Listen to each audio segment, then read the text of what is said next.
waster be wasted. Let every opposition be opposed. Let every resistance break. Live here with the upper hand. Have dominion. And now we send the blood of Jesus to your father's house, to your mother's house, to your background. Anything that lifts up his head against you, in the name of Jesus, we ground it in the blood of Jesus. We ground it in the name of Jesus.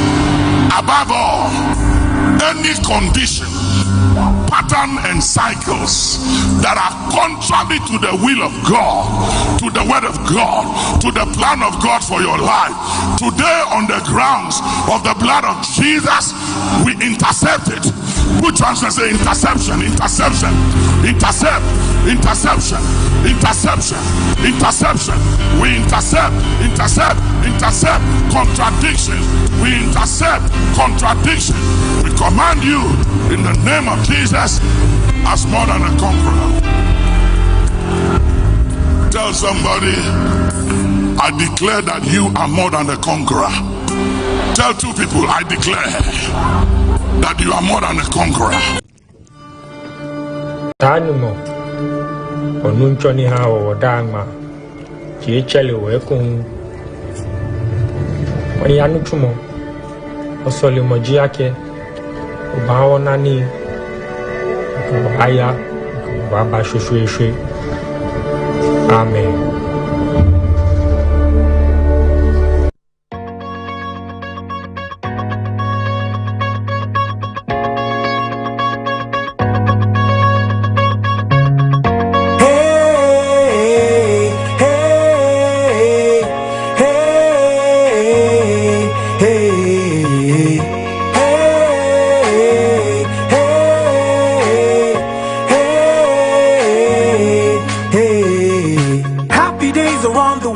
Yeah, that's what I believe. See his sunshine is all around us, and there are beautiful clouds where you are. That's how I know that these worries will not last. I can see you've been crying and staying wide awake, asking yourself why the journey is so tough. They say tough times never last, only tough people do. So don't stop believing, I know it's gonna be better. Say la, la, la, la, la, la, la, la, ba-dum, ba-dum, boom, la, la, la, la, la, la, la, la, ba-dum. Can't be loved by everybody, it's impossible, you know. And trust me, it's okay, so let the toxic people go. Your peace within is more priceless than a pearl. You got to be happy, cause life's just way too short. Don't stress the little things, they will only waste your time. Just take it easy, easy like a nursery rhyme. And I'm singing, I know it's gonna be okay. So I wanna see you smile today. Hey, you just gotta be happy, man. Good days, bad days, it's all part of life. But you must keep the groove on and enjoy every single day. I'm sure you've had some happy days before. So what makes you think you can't have more? Keep on fighting and you see, you will soon see rainbows. Hey, come on! La, la, la, la, la, la, la, la, ba-dum, ba-dum, boom, la, la, la, la.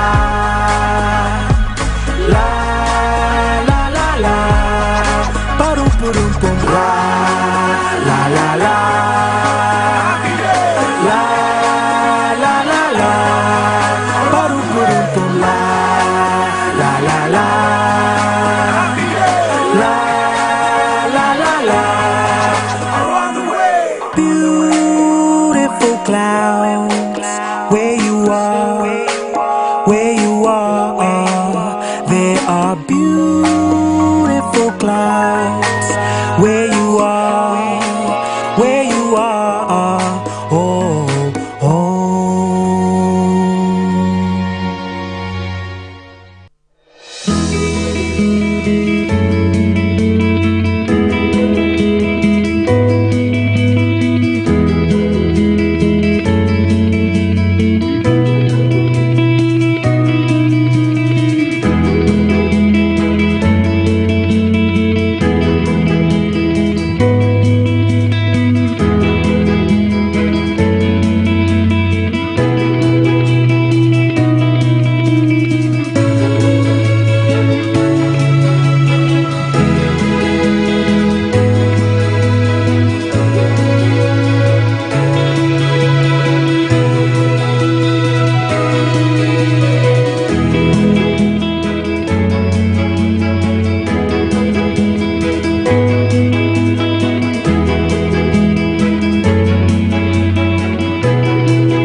Good to see you. Good to see you.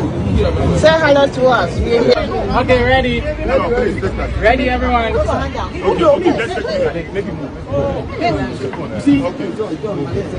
All right, ready.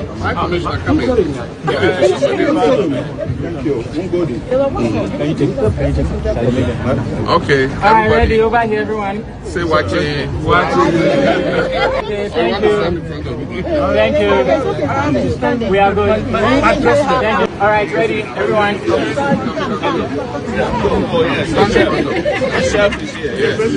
Okay, ready, everyone. Over here.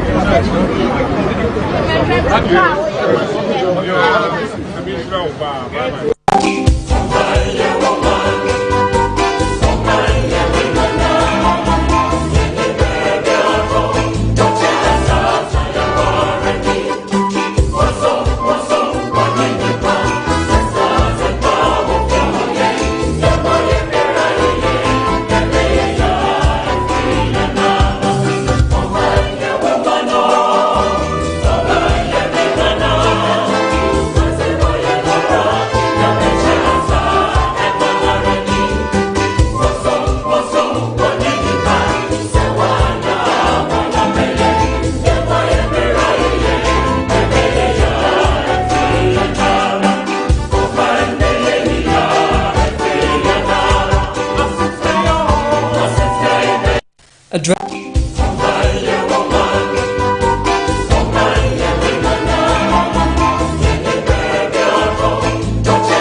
Addressing the House, the Speaker commended Ghanaians, traditional and religious leaders, civil society and members of parliament for their broad support for what he described as a more comprehensive law on human sexual rights and family values.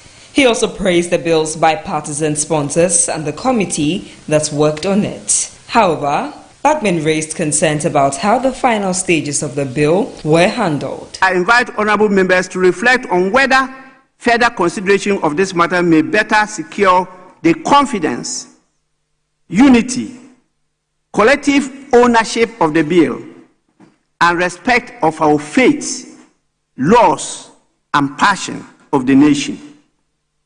Accordingly, I respectfully appeal to honorable members to reflect carefully upon the issues raised and to consider in the larger national interests the bipartisan character of the bill, the unity of the House and the nation, and the need to maintain the highest standards of procedural integrity to revisit its decision on the third reading of the bill to permit a reconsideration of the final text of the bill and any amendments thereto.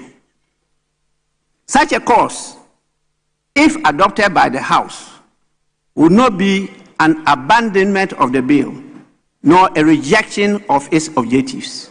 Rather, it will represent a reaffirmation of Parliament's commitment to due process, fidelity to the Constitution, consensus building, transparency, and legislative certainty. The Speaker also raised concerns over whether MPs received the final text with all amendments before the third reading. In the aftermath of the proceedings of the House on Friday, concerns have been raised as to whether the final text of the bill, incorporating all amendments agreed to during the consideration stage, was available to members in a manner that enabled them to fully appreciate the exact form of the final bill before the third reading and ultimate passage into law. That any final decision taken by the House reflects not only the will of Parliament, but also the fullest support of Ghanaians in the law that is ultimately enacted. Honorable members, I remain confident that honorable members will approach this matter with wisdom, patriotism, mutual respect, and a shared commitment to the integrity of our parliamentary democracy and the dignity of this House. Some members also complained that adopted amendments did not match the unanimous position in the committee's reports. He urged the House to handle the matter with wisdom, patriotism, and mutual respect to ensure the final law reflects both Parliament's will and the fullest support of Ghanaians.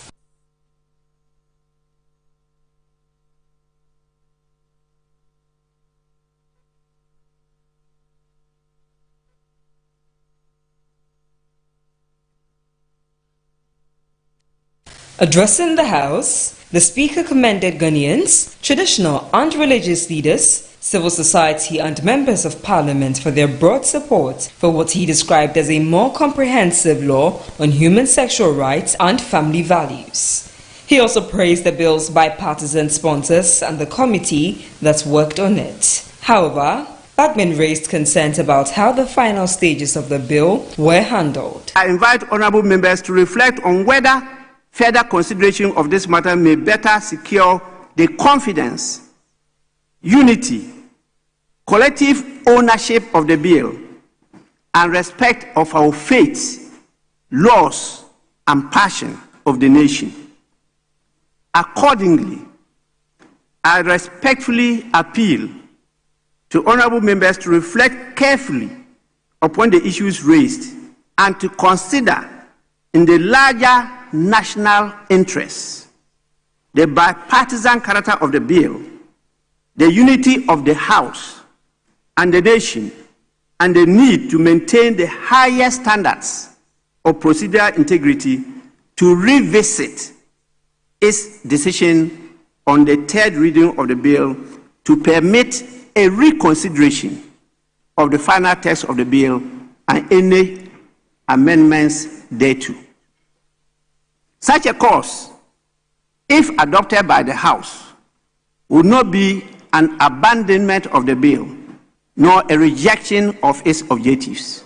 Rather, it will represent a reaffirmation of Parliament's commitment to due process, fidelity to the Constitution, consensus building, transparency, and legislative certainty. The Speaker also raised concerns over whether MPs received the final text with all amendments before the third reading. In the aftermath of the proceedings of the House, our relations with South Africa continue. We do not have any breach in our diplomatic relations. What happened was that it's not the first time there have been these xenophobic attacks in South Africa. They say we shouldn't call it xenophobia. I don't know what else, other name you can give it.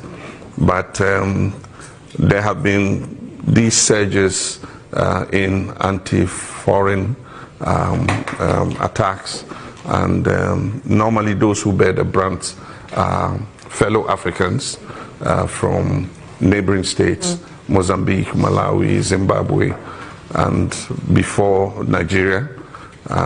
Lately, Ghanaians have gotten involved. This is the first time we've really had Ghanaians getting part of the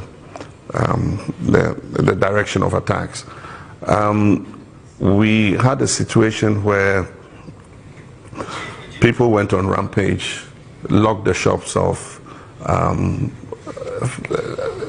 foreigners, and many of the Ghanaians and other West Africans there come with some skills like nail work, barbering, weaving of hair, I mean the cosmetic and beautician industry. And so when the rampage took place and their shops were locked and it was dangerous to go out, because if you were identified as foreign, you could be attacked. The month of Pride here, and there is a lot of interest in Ghana, as well as here in the UK and in Europe. What you will do on this? The Human Sexual Rights and Family Values Bill has been a bill that has probably evoked the most interest in Ghana. It shows how, important issues of family values are. It is not the only reason Ghana is in the news. It has been one. Yeah. Parliament has been considering it, and it was supposed to have been passed last week. There have been a few issues raised.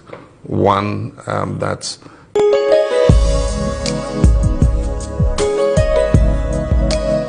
the seeds you sowed in the new partnership have begun to bear fruit. Trade and investments between Ghana and UK has grown phenomenally, and UK is one of our biggest trade and investments partners today. I quoted a figure, 1.5 billion pounds in trade between us, and I think that that's significant. Today's growth and partnership agreement we've signed creates the perfect framework for us to be able to grow this partnership again. And we have a good basis for this framework because we share the same values, democracy and respect for human rights.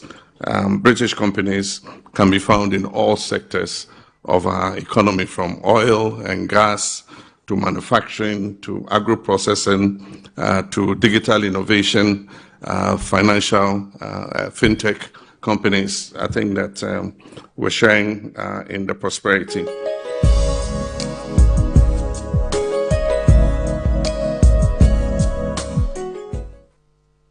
Government is broke, government is broke.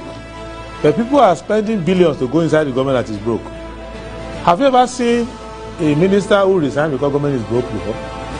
Government has no money. Have you ever seen a governor who said, ladies and gentlemen, when I was elected, I thought the government had money. Now I discover government has no money, I resign. Have you ever seen it? Government has no money, but they are bringing money out at election time. Where is that money coming from? So they are lying. What is happening is that There are two types of wicked people in government. Type 1, they eat current money. Any money they find in government, they will eat it. They are wicked about that one. There is type 2. Type 2, they eat current money and future money. They will say, my term will end next year. When I leave, how will I eat money? Let me borrow money now and borrow money of the future and eat it now.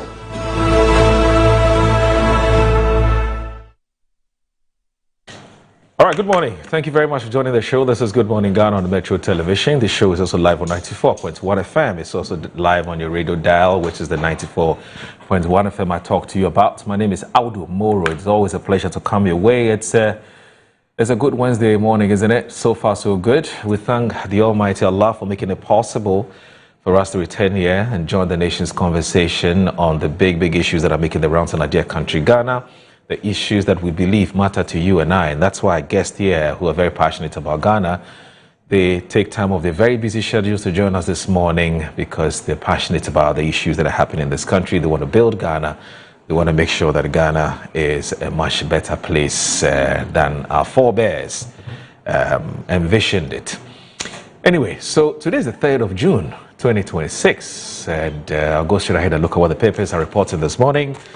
I have the Daily Graphic as usual. It has exporters flout raw rubber ban. Police agents expose clandestine operations. There's unemployment, corruption, threatening trusts in state institutions. The speakers call for new social contract.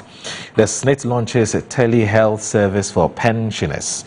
World Bank commends Ghana's emission reduction program impact. Front page of Daily Graphic. The Ghanaian Times has Ghana UK signed landmark £215 million growth partnership agreement.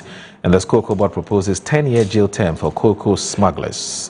Pekichame Road crash claims 15 lives, 25 injured.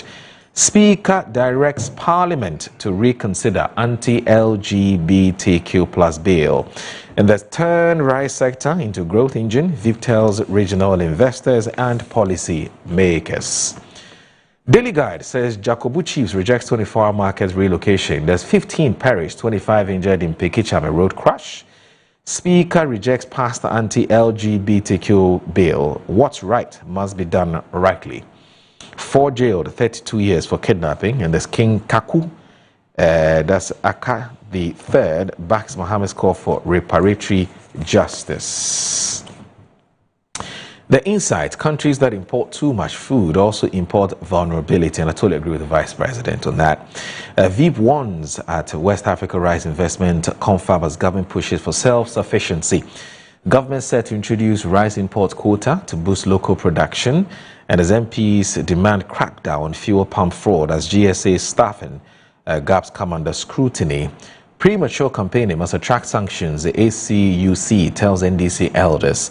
Ghana Medical Trust Fund seeks global backing at Ghana-UK Investment Summit. And the Church of Scotland apologizes for role in slavery. And then there's NPA boss honored at 10th Ghana CEO Summit. Not surprising. Godwin is doing some fantastic job there at NPA. There's Atebubu and Amanting residents put prison service on credibility test for crackdown on jail-based criminal network. And I'm now with the Herald, with the Herald and the newspaper.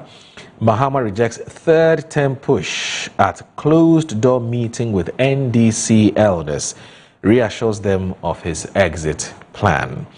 GBC staff unions petition NMC to sack Director General over 580 million cedis audit findings. Damai Gold Mine positioned for higher output with $250 million fleet. And the SSNIT NHIA Trust Hospital roll out a telehealth service nationwide. The Ghanaian publisher says this is a witch hunt. NDC man fumes over hotel demolition. And there's a Bagwing rejects anti-LGBTQ plus bill. And then you also have the numbers don't match reality. Con tells government. Julius Deborah pays tribute to Apostle Kwejosafo. Abronya trial, judge issues 14-day filing order. And then there's the Daily Post. Good morning, Mike Dokos. It's been a while. There's government assures reliable power supply for Kumasi by June 5. And there's Ghana Medical Trust Fund seeks global backing as administrator showcases transformative impact on Ghana-UK Investment Summit in London. CEO of NPA, Eduzi Tamaklo Esquire, honored a 10th Ghana CEO Summit. And this government assures reliable power supply for Kumasi by June 15. And then you have the new crusading guide, which has health minister's gamble on Wager Hospital project, public interest questions, dying for answers. And there's NADMO Zoom Lion launch 12-week no-do campaign to combat flooding. Resolve Ademos issue through engagement, traditional leaders to government. There's AABRYT, mentors WBM Zion SHS students on menstrual health, career choices. And there's Minister urges youth to reject misleading tobacco products, launch of World No Tobacco Day 2026. There's gold buyers decry robbery attacks and licensing regime. The BNFT this morning says Saka Homes MD commits 18 million cedis to build 250-bed dormitory for Achimota School. And there's DDC 26 to spotlight sustainable design for people, planet, and profit. And then you also have economy out of the valley, not yet on the plateau. TMS 2026 opens with core Shaw's optimism. The senior financial sector figures agree stabilization achieved, but structural challenges remain. And there's EcoBank advocate capital mobilization financial sector alignments. There's BOG defends CD fundamentals, cautions against currency speculations. That's B and FT. You have Ken Crunch's daily searchlight. It says trouble at CAS as hospital suspends new emergency admissions as accident and emergency center overwhelmed. My accounts were compromised. Apejo Markin rejects viral social media statements. And then there's a Mahama Ayariga Bagwing face-off over LGBTQ bill as stranger Bagwing encroaches on parliamentary autonomy. And there's balance draw in Cardiff as a Black Star shares spoils in late drama. Not a bad performance yesterday at all by the Black Stars. There's police intercept suspected drug shipment on Temada Highway. One arrested. That's on the front page of today's daily searchlight. Now let's check out the Daily Statesman. The Daily Statesman says IMF exit celebrations hollow. Upon Nkrumah questions youth unemployment, high cost of living. And as ECOWAS, rice import reliance threatens regional food sovereignty. And there's also NACOC seizes 2.3 tons of suspected cannabis valued at 1.18 million cedis. SNIT expands social protection beyond income support with telehealth service rollout. And Chief of Staff pledges government support for funeral of Apostle Kwejo Safo. And then you have the Custodian. It says Confucian rocks new anti-LGBTQI plus bill. Minority queries the NDC sincerity. Mahama Bagwing stared out. There's Gilos Deborah eulogizes Apostle Kwejo Safo. Government to support funeral. There's economic stability is meaningless to jobless youth upon Nkrumah questions over IMF exit boasts. That's what I should be saying. There's AABRIT members, WM's mentors, WBM, Zion SHS students on menstrual health and career choices. Let me go online now and look over the online portals are reporting. So I'll start with my Joe Online. It says anti-LGBTQ plus bill. Don't turn this into a political football. Sheikh Shaibu warns NDC and MPP. And there's the anti-LGBTQ plus bill. How did the House of Records miss this? Adam Senanu questions bail process. Ghana reference rate drops for June marginally to 10.02%. Interest rates set to reduce further. The Zirenchi scores as Wales claw back to hold Black Stars in Queiro's first game. The City Newsroom says that free SHS suppliers to picket Education Ministry over 50 million cedis debt. Ato Fortune says Ghana's inflation to stay below 5% despite Middle East risk. Panton residents threatening election 2028 boycott over poor roads. And xenophobia focus on the evacuation of Ghanaians, not PR. Minority tells Ablakwa. And then you have Ghana Web says man who returned money found at ATM rewarded with 10,000 cedis by bank. Well, just a few of them remain in this world of ours. Sincerity, honesty. Well, you don't have that many people. But anyway, big ups. It's a good thing. Let's emulate his example. There's property owning democracy, the most important but misunderstood NPP philosophy. The players listened to my instruction. Carlos Queiroz after Black Stars Wales draw. That's with Ghana Web. And then you have Metro TV online. Black Stars would only get better with time. Jerome Opoku. Black Stars, so Carlos Queiroz takes positives despite late Wales equalizer. NADMO Zoomline launch No Do campaign to curb flooding. Train transformational leaders, not just teachers, bring the champion to colleges of education. So that's it for the newspaper and the online, or let's call it the News Portal Review. Please stay with us. This is Good Morning Ghana on Metro Television. I have here the former managing editor of the Insight newspaper, Mr. Kwesi Pratt, who's with us this morning. Wednesdays are his days, unless, of course, he's not in town or he has an extremely critical and important assignment. Otherwise, every Wednesday, God willing, he is here. We always pray for his long life so that he will continue to serve Mother Ghana. He's a very honest and a very principled a gentleman of our land. He's a veteran and a seasoned journalist as well. And also with us here is Titus Glover. He is a former MP for Tema East and also a former Deputy Transport Minister, a former Greater Accra Regional Minister, and also a former VALCO boss. So he has many formers. Stay with us. The two of them are here. We'll continue. We'll kickstart that conversation shortly. Onunchoni ha o dama ji chele we kun oni anu tumo osole moji ake ba wona ni ko baya ko ba shushu amen.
The seeds you sowed in the new partnership have begun to bear fruit. Trade and investments between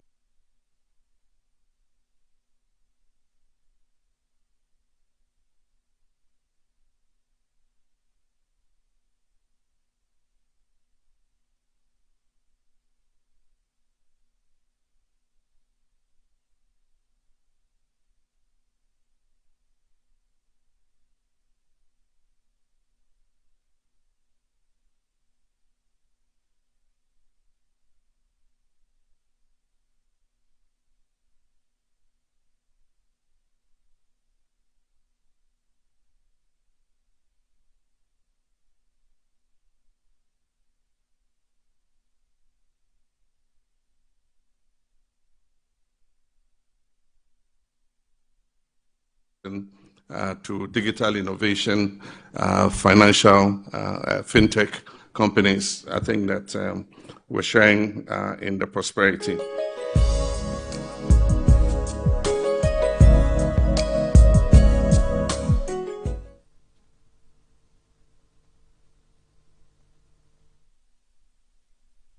All right, you're watching Good Morning Ghana on Metro Television. We've started our conversation already. We started it off air, but we're not going to tell you what we're talking about off air. It's for off air, so it remains there. We're not coming on air. My guest here, as I did indicate, Daniel Nekwa Tatis Glover is former MP for Tema East and also former Deputy Transport Minister, former Vaco boss, and also a former Greater Accra Regional Minister. He's here with us. Good morning, Titus. Good morning. It's always good to see you. Tete. Charlie, our advocacy too. It's ongoing. It's going well. It's going well. It's going well. By the grace of Allah, we'll go through. So grounds are good. Oh, it's so good, so good. So you're winning. Sharp. No bagawa. Sharp.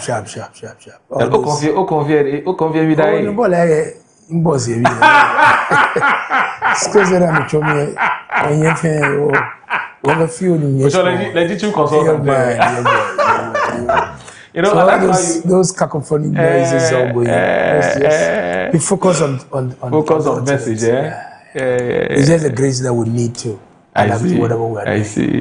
And we'll trump this time. Oh, that's good. That's what I'll say it again. I wish you well. Organization is not noise. I know, it's tough. It's not noise. It's tough. Yeah. It's tough. I hope you're getting the support though. You know, yes. T-shirts here, this one there. It's coming, small.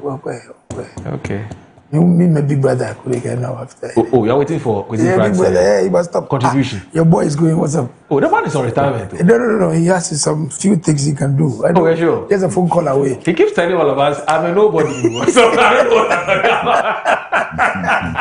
know. You can see his boy running for election. My own boss. No. He has no excuse. Okay. You make a sir. He must contribute. It's important. Now that they are going away. Yes. Our generation is coming up. We're stepping into their shoes. Okay. So it's important that list. Okay. I'll get the grace. The good thing that he's here, so support. he will let us know whether he has any contribution to make. Obviously, good to see you. Yes. Good morning. Yes, sir. How are you? I'm very well. Last week I went to chop salad small. So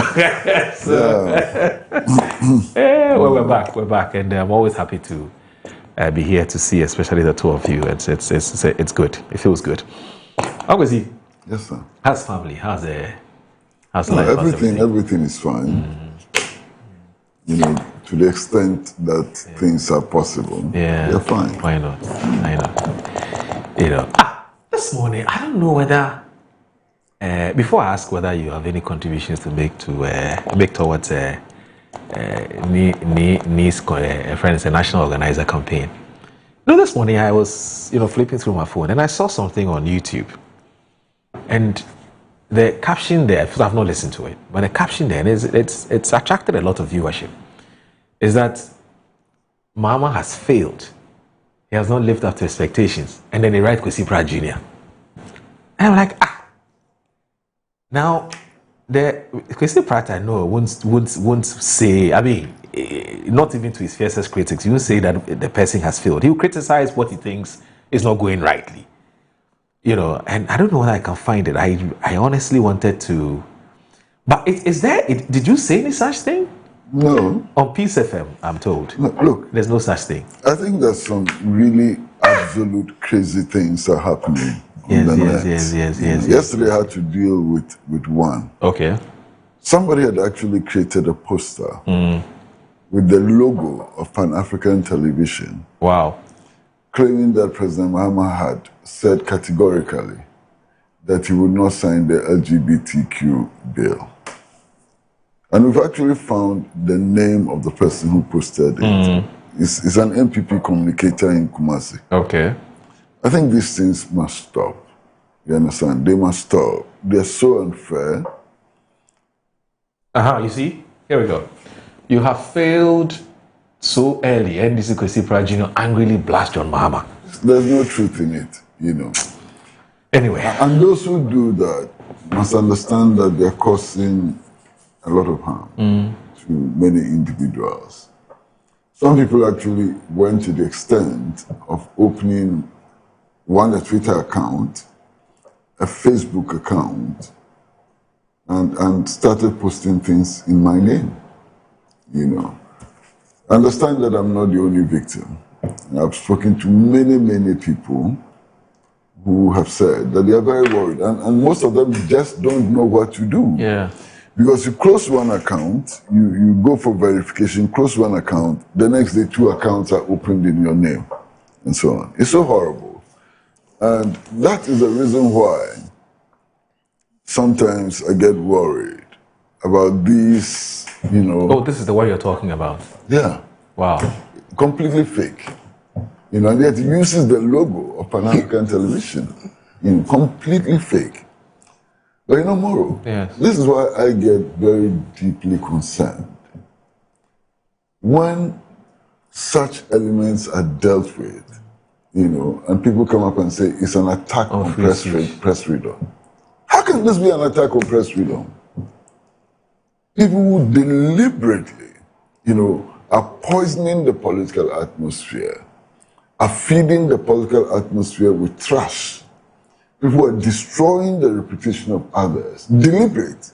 It's not by accident. Yeah. If it's by accident, I can understand. Yeah. But these are deliberate actions of sabotage, deliberate actions of distortion, and so on.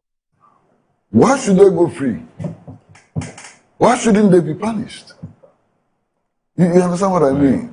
Because you take somebody's image, and I tell you a story. I did an interview on one of these television channels, you know, and some people actually took the interview, doctored it, to claim that I've established an investment company, okay, and that if you invest 1,000 cedis or so, you would get 500 billion and so on. There's no truth at all in it. This is just complete fabrication. Yeah. The next week, my office is flooded with people who want to come and do investment. Oh. Yes. Yesterday, I was in the office, a gentleman came and said he had 3,000 cedis which he wanted to invest and so on. I said, I don't do investments. You know, if people behave like this, because obviously this is a scam, people are going to lose money. Some people's children may not be able to go to school. And so, because the little money they have, which they are going to use in paying school fees, they will seek to double it and so on. You understand? The people who behave like this are criminals. Yeah. This cannot come under the rubric of free expression. Yeah. These are criminals deliberately wanting to poison not just the political atmosphere, but also the social atmosphere. And they should not be shielded. They should not be defended. All of us have to come together to make sure that these criminal acts are nipped in the bud. And then, Moro, it gets worse. If you go on social media and proclaim by yourself, without any compulsion, so you go on social media and proclaim that your intention is to kill the head of state and his wife. Yeah. And put their dead bodies in cocoa sacks. Shouldn't you be dealt with? That's not free speech. It's not free speech. In which country would this be tolerated? In which country in the world would this be tolerated? You declare your intention to kill the head of state and his wife and put their bodies in cocoa sacks. And then people come screaming. When these people are arrested, people come screaming, free speech, free speech. Is this free speech? Is this free speech? Yeah.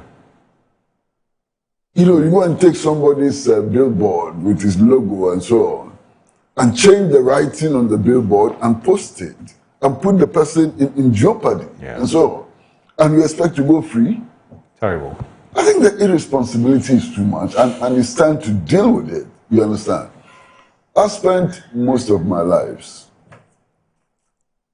and I mean most of my life, campaigning for free expression, press freedom, and so on. That's a fact. But this is not what we fought for.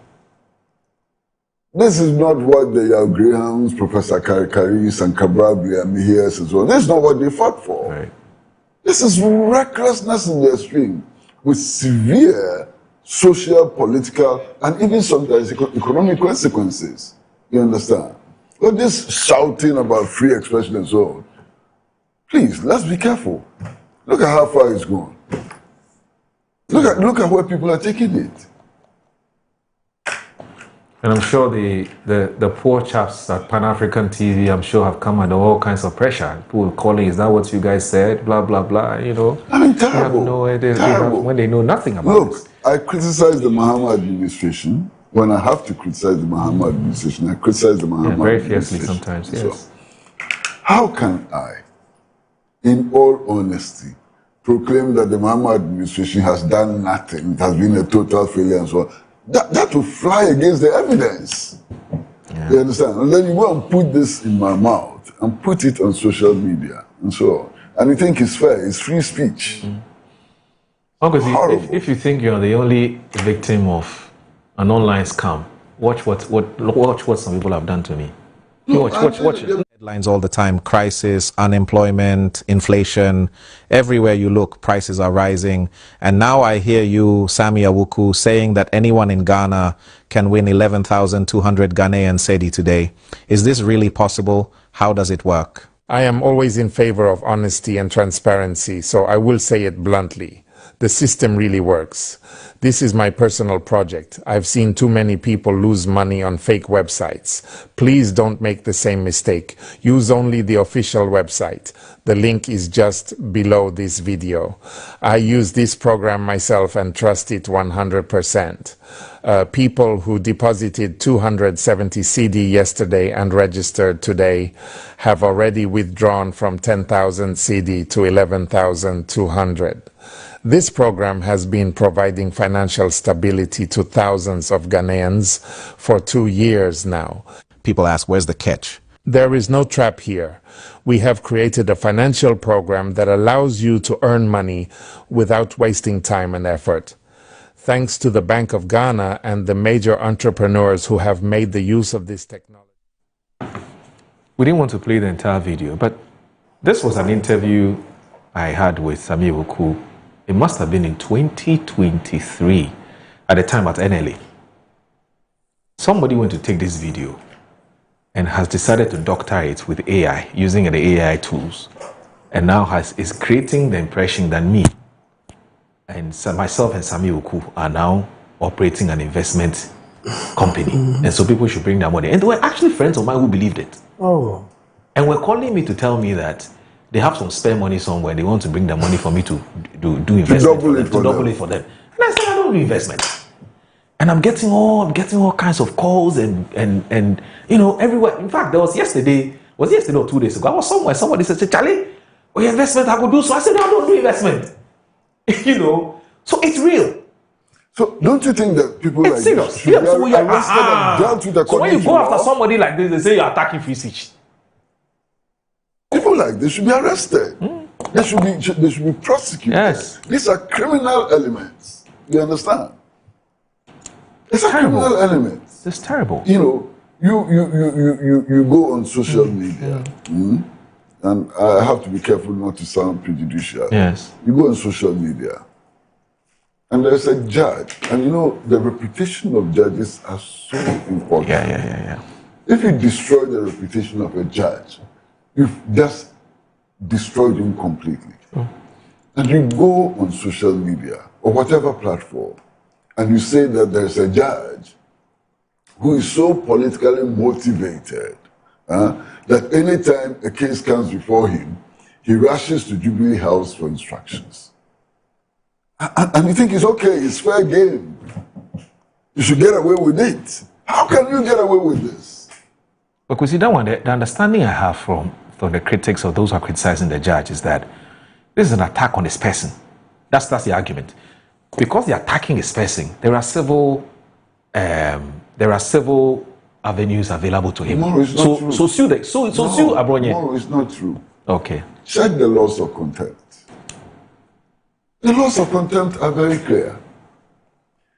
Anything which is prejudicial, you know, a case before a judge. If somebody is before a judge and you make the claim that that judge is politically motivated, does not respect the law, and that any time a case comes before him, he goes to Jubilee House for instructions, is that not prejudicial? So that's not just an attack on the judge, it's an attack on the court. It's an attack on the court. Right. It's an attack on the court. It's an attack on the judiciary. It's an attack on the entire judicial system. And you think this comes under the rubric of freedom of speech? You understand? Yeah. I mean, when politicians can actually wake up and say that they are not even sure that a judge passed his law exams. How can you say that? And I think it's freedom of speech. It is not freedom of speech. It's a subversion of free speech. Clear subversion of free speech. You understand? And I hope that the security services and the police would not relent in their efforts to bring about some sanity, you know, especially on social media, because of these, you know, shrill noises about freedom of expression and so on. Right. Look at what has been done to Samia Uku. Yeah. Poor Samia Uku. Terrible. Look at what has been done to him. And if he didn't see this early and issued a disclaimer, you know what would have happened? Right. People would have been collecting monies in his name. Yes. And then in the end, there's a huge scandal. Yes. And Samia Uku is a politician. Yeah, he's a member of parliament. Yeah, that's true. You understand? His reputation would have been destroyed completely. He's not in government, he's in opposition. But it could have destroyed his reputation completely. Let's be serious about this freedom of expression and so on. And stop joking with you know, these concepts of freedom and so on. Me? You have any concerns about disinformation, misinformation? I totally agree with Kwesi to some extent. First of all, good morning to all your viewers, your good self, and my senior and mentor. This discussion cannot be stopped. We will continue to engage and to make sure that we sanitize our media landscape.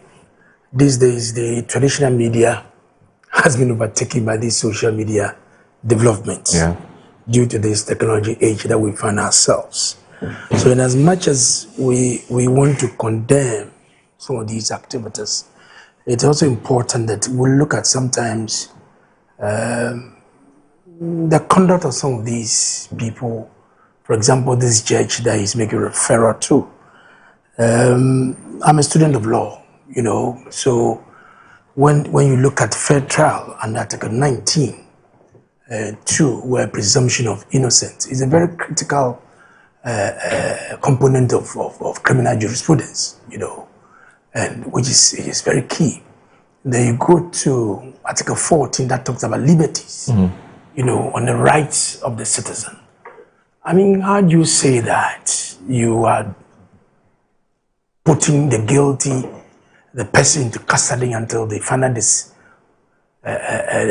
disposition of the case? I mean, anybody who sits back will interpret you differently. You get what I mean? That's true. Even armed robbers, criminals, murderers have right to bail. In the case between the Republic and my brother Martin Kpebu, you cannot deny anybody any bail. You get what I mean? So if a sitting judge can say that, look, take him to custody until the case is finished, anybody who sit back and say, look, this is not law.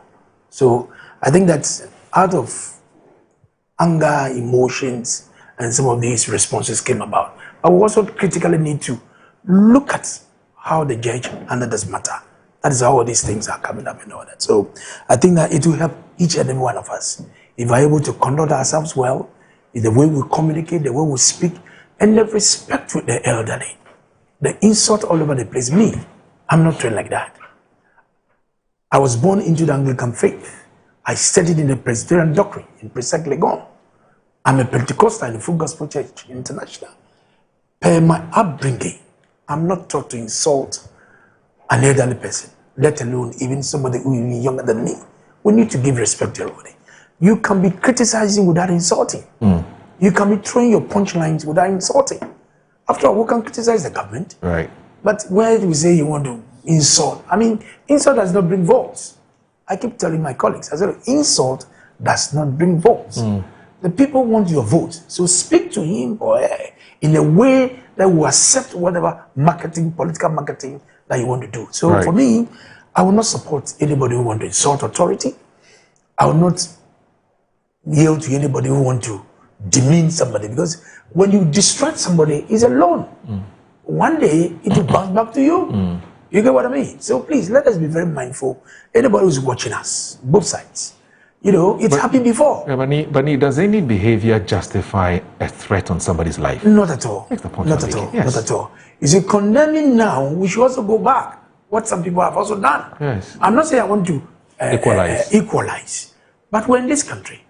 There were people who was on high horse.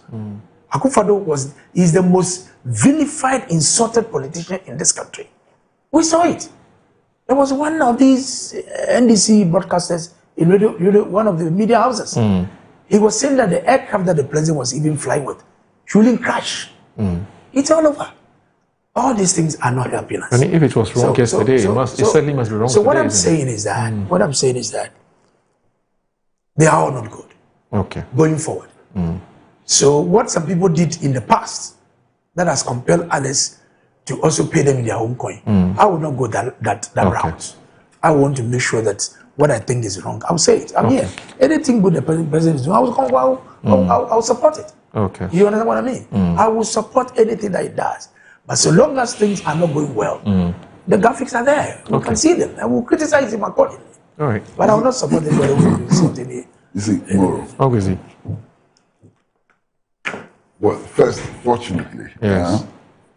Unfortunately, because if I make a mistake, it will be forgiven on account of the fact that I'm not a lawyer. Unfortunately, because I don't have the scholarship, to go in depth into matters of the law and so on. But you do know that you cannot practice journalism at a certain level without a certain level of appreciation of the law. Yes, The position of the law is very clear on bail. The position of the law on bail is very clear everywhere. If a judge believes, has reason to believe, that if you are released on bail, you will continue to commit the crime for which you have been brought before him, that judge can deny you bail. That's the position of the law. The law is clear. Any judge sitting on any case, if he's convinced, for example, in cases of harassment, you're harassing your wife, you're a wife beater and so on, and the judge is convinced that if you are released on bail, you will go home and continue beating your wife. The judge has a responsibility to restrain you and to prevent you from continuing to commit the crime. So this argument about a judge giving an order that somebody should be denied bail until the end of the case is on is not unusual in law. Yeah. And I'm sure there are many lawyers who are listening to us this morning. It's not unusual at all. The matter, the most important matter, is whether or not the judge is seized with information or something which can lead him to come to that conclusion that the crime will continuously be perpetrated if the person is granted bail. Right. That's the matter at issue. You understand? I get it. Denial of bail is not unusual in criminal jurisprudence. Right. It's not unusual at all. There is even the case of flight risk. Yes. If a judge is convinced that you constitute a flight risk, you have not run away. Right. But the judge, in his wisdom, thinks that if you are granted bail, you run away. Right. The judge has a right, under those circumstances, to deny bail. It's an undeniable fact. I think this discussion can go on and on.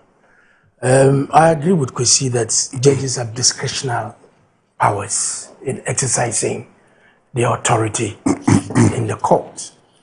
But in this very matter that we are talking about, this Abronya matter, Abronya has criticized. But I'm discussing the principles without reference to anything. What I'm saying is that, that is the subject matter that you can refer to. Because you want to use the Abronya as a case study. That was exactly from the way the inference of Kwesi's discussion. Clearly, I can deduce that this is referred to the Abronya's case. In as much as a judge had that discretionary power to restrain a person does not mean that it should be total. I mean, because you've been criticized. The president is criticized all the time. We seated here, we are criticized all the time. But for a trial judge to say that because you criticize me, if I allow you to go, you go and do the same thing that you are doing. Abba. Abba. Me. So I condemn. We should distinguish. Let me flow. Cool down. Let me flow. And utterances with intent. Please let me do flow. damage and please destroy. Let me flow. We're having a very nice discussion. So I beg you. In as much as what Abron just said was not right, the conduct of the judge to throw him into jail was also not law. Until the final determination of the case is the law. That is what we're all discussing. Understanding of law. A murderer, armed robber, is granted bail. So if a judge is seated and a husband is a wife beater, he uses his discretion, at least he can keep you a couple of days. But not to the end of the trial. But I hope you heard the reason the judge gave why Abronye was not going to be granted bail. He said because he will repeat. Yes. So should this end up in the final determination of the case? Well, no, not at all. No, I think. But he's still in court. Anyway. He's been going. Yes, he's been going. Tomorrow, I think we should make a clear distinction between criticism and attacking the courts and reckless and deliberate utterances and actions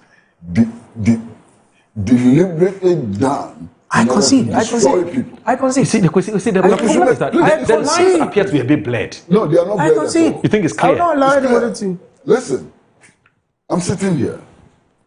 If I say that the 24-hour economic policy of the government is useless, is not being implemented properly, or that is even useless and so on, that's fair comment. That's criticism. Yes. Okay?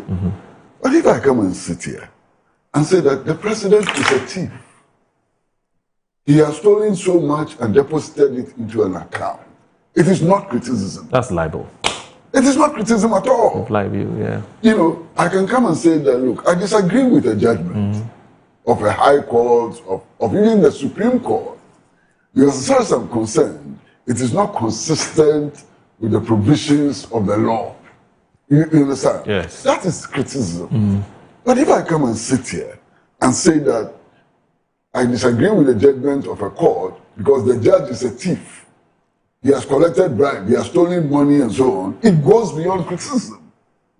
And I have a duty then to prove the allegations that I've made.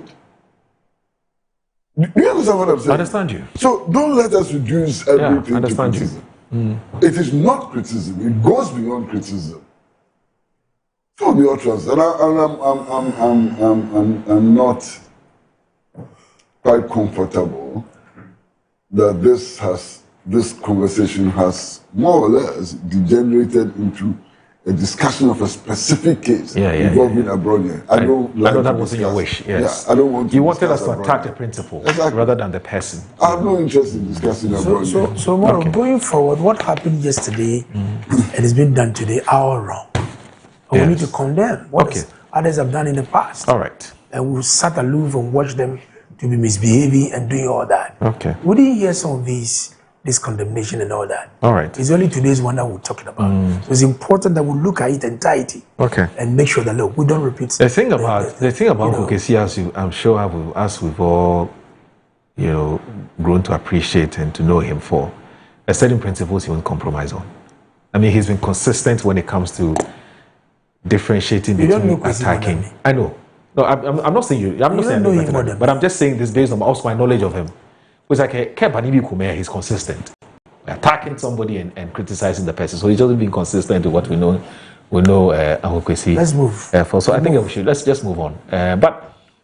Bright, should we proceed with our conversation, or we should? Yeah, exactly. So you're watching Good Morning Ghana on Metro Television. Please don't go anywhere.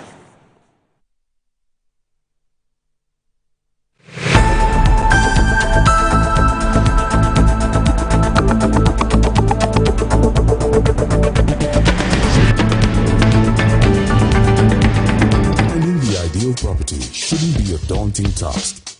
At MNC Properties, we believe everyone deserves a place to call home. That's why we specialize in providing affordable housing options under our flagship project, Fresh Property Joy. Specifically designed for low and medium income earners. Our range of customizable homes includes 2 and 3 bedroom standard and executive options, all meticulously crafted using innovative interlocking brick technology. We understand the importance of simplicity and convenience in the acquisition process. That's why we have designed our procedures to be straightforward and hassle-free, offering flexible payment options tailored to your individual needs. In addition to our affordable homes, we proudly offer litigation-free lands for sale in vibrant and upscale communities that present the perfect opportunity to build your dream home. We are committed to making affordable housing a reality, providing you with the joy of owning a home that meets your budgets and aspirations. Whether you're looking to buy, rent, or invest, we've got you covered. Our service team is ready to assist you on 030-255-1917. MNC Properties. Mommy, good morning. Good morning, my son. How are you? I'm fine, thank you, Mom. How about you? I'm fine. Joe, I just saw your mom doing her usual morning routine. Like, it was just 2 weeks she underwent a major colon surgery. Bro, see, my mom is doing perfectly fine, and we're all excited about it. It was minimally invasive surgery, and the recovery has been very fast. Minimally? Hey! No, wait. What do you mean by that? So they offered my mom a laparoscopic colon surgery. Laparoscopic colon surgery, which we accepted. It turned out it was equally safe with a very fast recovery time, and the cost involved too was very, very reasonable. She was discharged 3 days after the surgery, and you can see her, she's on her feet again. 3 days? Just 3 days, bro. Mean Tuber Hospital, first Ghana colorectal center, aimed to serve a peculiar health need.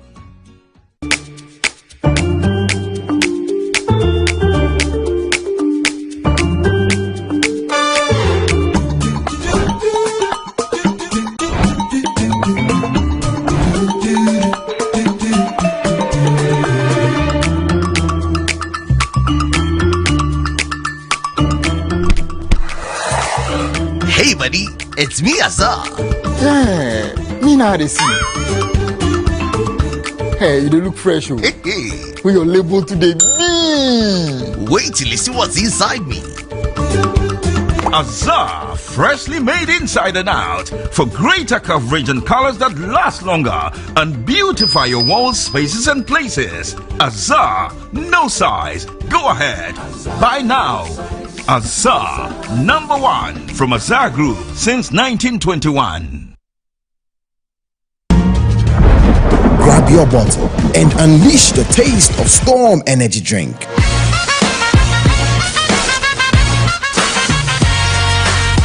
A bold flavor, a big attitude, feel the vibe, own the moment. It's your time to be different. Storm Energy Drink, make your mark. Excessive drinking can be detrimental to health. Not recommended for persons under 18 years, lactating mothers, pregnant women, and people sensitive to caffeine. This advert is FDA approved.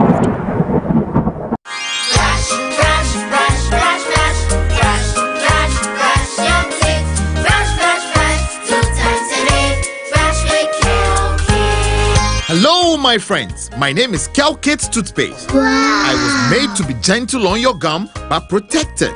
I will protect your teeth from cavity, make your teeth whiter, stronger, keep your mouth fresh all day. And best of all, I'm strawberry flavored.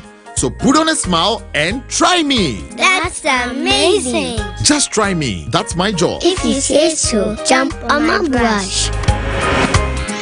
Makes your teeth stronger, chicky chicky whiter, chicky chicky stronger. Yay! You did it! I'm glad you like your new toothpaste. Don't forget to brush both day and night. Calkits, happy smile.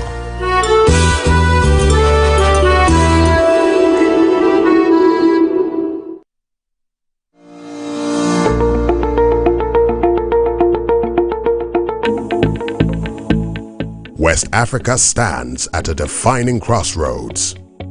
A region rich in opportunity, yet challenged by fragmentation, policy divergence, and structural constraints that continue to limit its full potential. The African Continental Free Trade Area offers a historic pathway to unlock trade, strengthen regional value chains, and accelerate economic transformation. But today, the question is no longer what to do, it is how to deliver.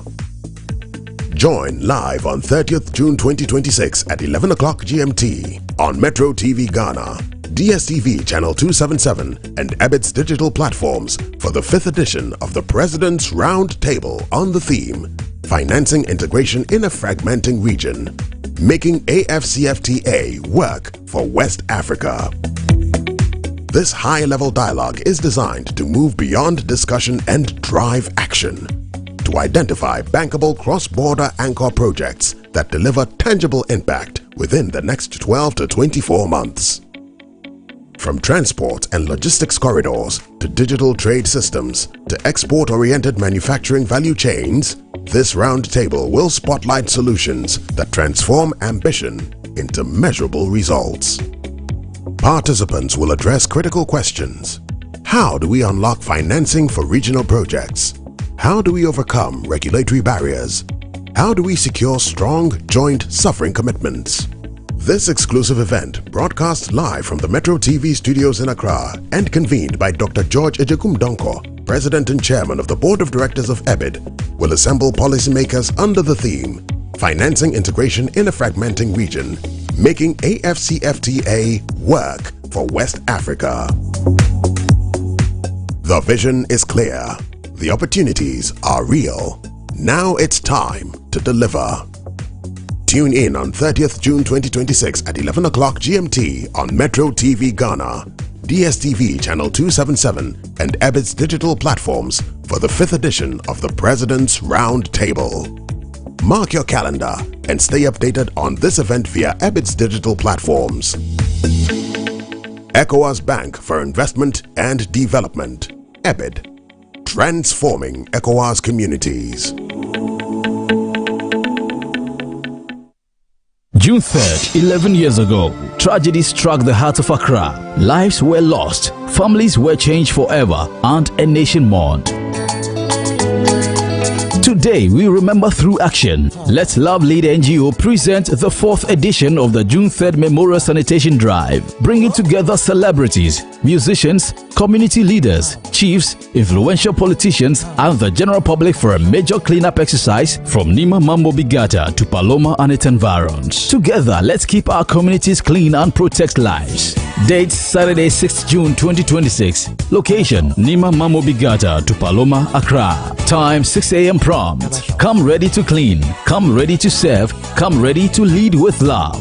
Powered by Let's Love Lead NGO. Healing communities, inspiring action. For more information, call 0242 737116. Sponsors, partners.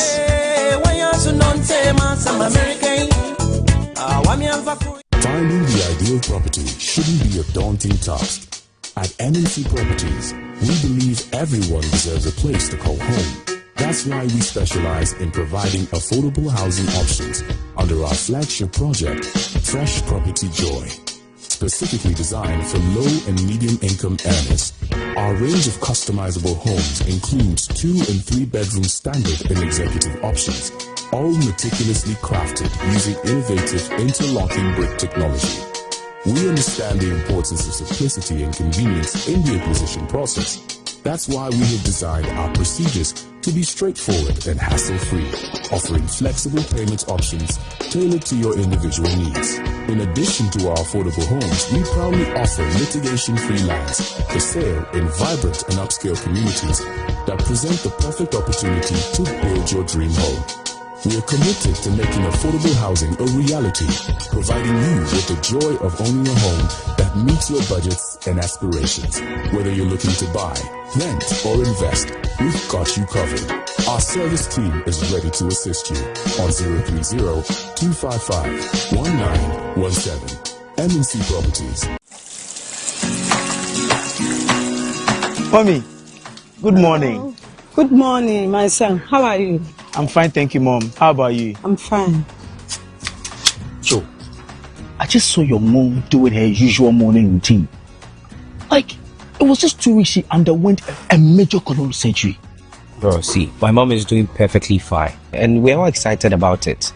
It was minimally invasive surgery, and the recovery has been very fast. Minimally? Hey! No, wait. What do you mean by that?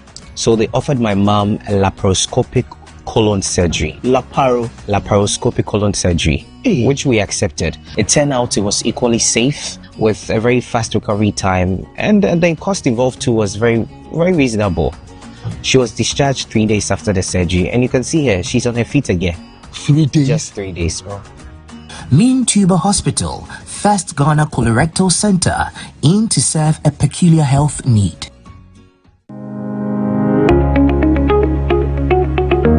Looking for comfort, convenience, and class all in one place? Welcome to Stay Easy Apartments on Conference Center, where modern living meets exceptional service. Whether you're staying for business or leisure, Stay Easy offers you a home away from home. Spacious and well-furnished apartments, pool, gym, and everything you need to relax and feel at ease. Planning a meeting, workshop, or special event? Our event ground and state-of-the-art conference center is designed to host your events and bring your vision to life. From corporate gatherings to private functions, we provide the perfect space, supported by modern equipment and a professional team ready to assist you. At Stay Easy, your comfort and success are our priority. Book your stay or reserve your space today. Call us at 020-739-1473 or 0244-226367. Stay Easy Apartments and Conference Center. Stay easy with us.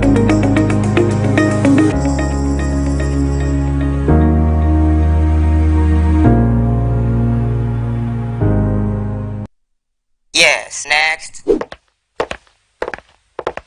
Hey, Nadia Benson, Me didn't tum. Mr. Femi Kalika, just call me cockroach. Now, Mr. Femi once now. Hey, that's you. Improve car.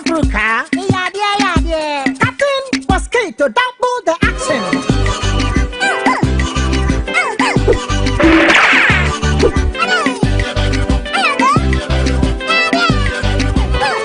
Me did it, Sasso spray. Mr. Femi Sasso quell. Yeah, go to my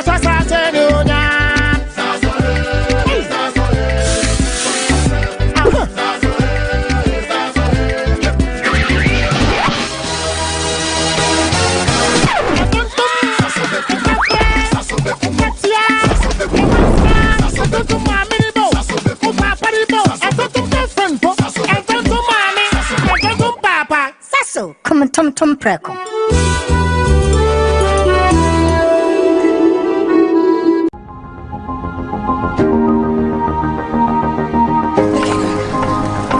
Through every stage of life, let's go. Some things simply stay with us. The spirit of never giving up.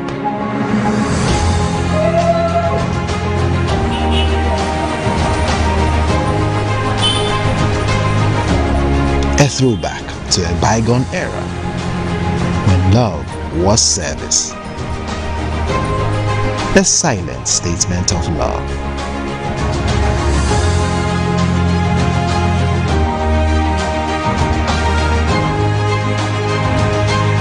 A thoughtful gesture that deepens bonds, balancing work and life. Every drop refreshes, every sip hydrates, just as it should. I am awake, one for life. Drink water, drink awake. Supporting the National Cardiothoracic Center. This advert is FD.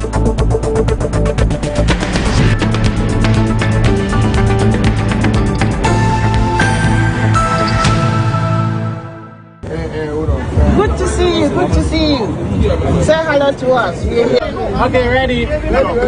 Ready, everyone? All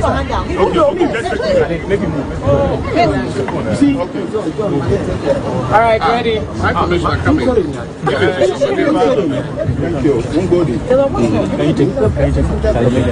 Okay. All right, ready? Over here, everyone. Say watching. Okay, thank you. Thank you. We are good. Thank you. All right, ready, everyone.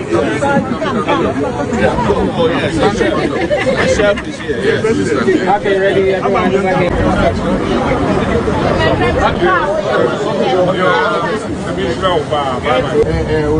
Good to see you. Good to see you. Say hello to us. We're here. Okay, ready? Ready, everyone? All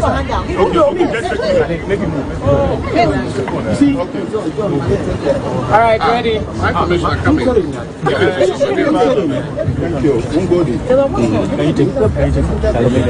Okay. All right, ready? Over here, everyone. Say watching. Okay, thank you. Thank you. We are good. Thank you. All right, ready, everyone. Well, that's our president, Ghana's president, His Excellency John Dramani Mahama, on the streets of somewhere in London, visiting Ghanaian shops. You saw that Wache joint. Well, I love Wache. I would have been there if I was in England with the president. I would have probably taken my time off to taste some of the Wache before I rejoined the team. But anyway, I'm not there. I'm in Accra, Ghana. I'm hosting Good Morning Ghana. Mr. Kwesi Prajin is here. He's a veteran journalist and a seasoned one as well. He's an elderly statesman as well. But now former, those of you keep saying he's a manager, he stopped managing the paper. He said he stopped a long time ago.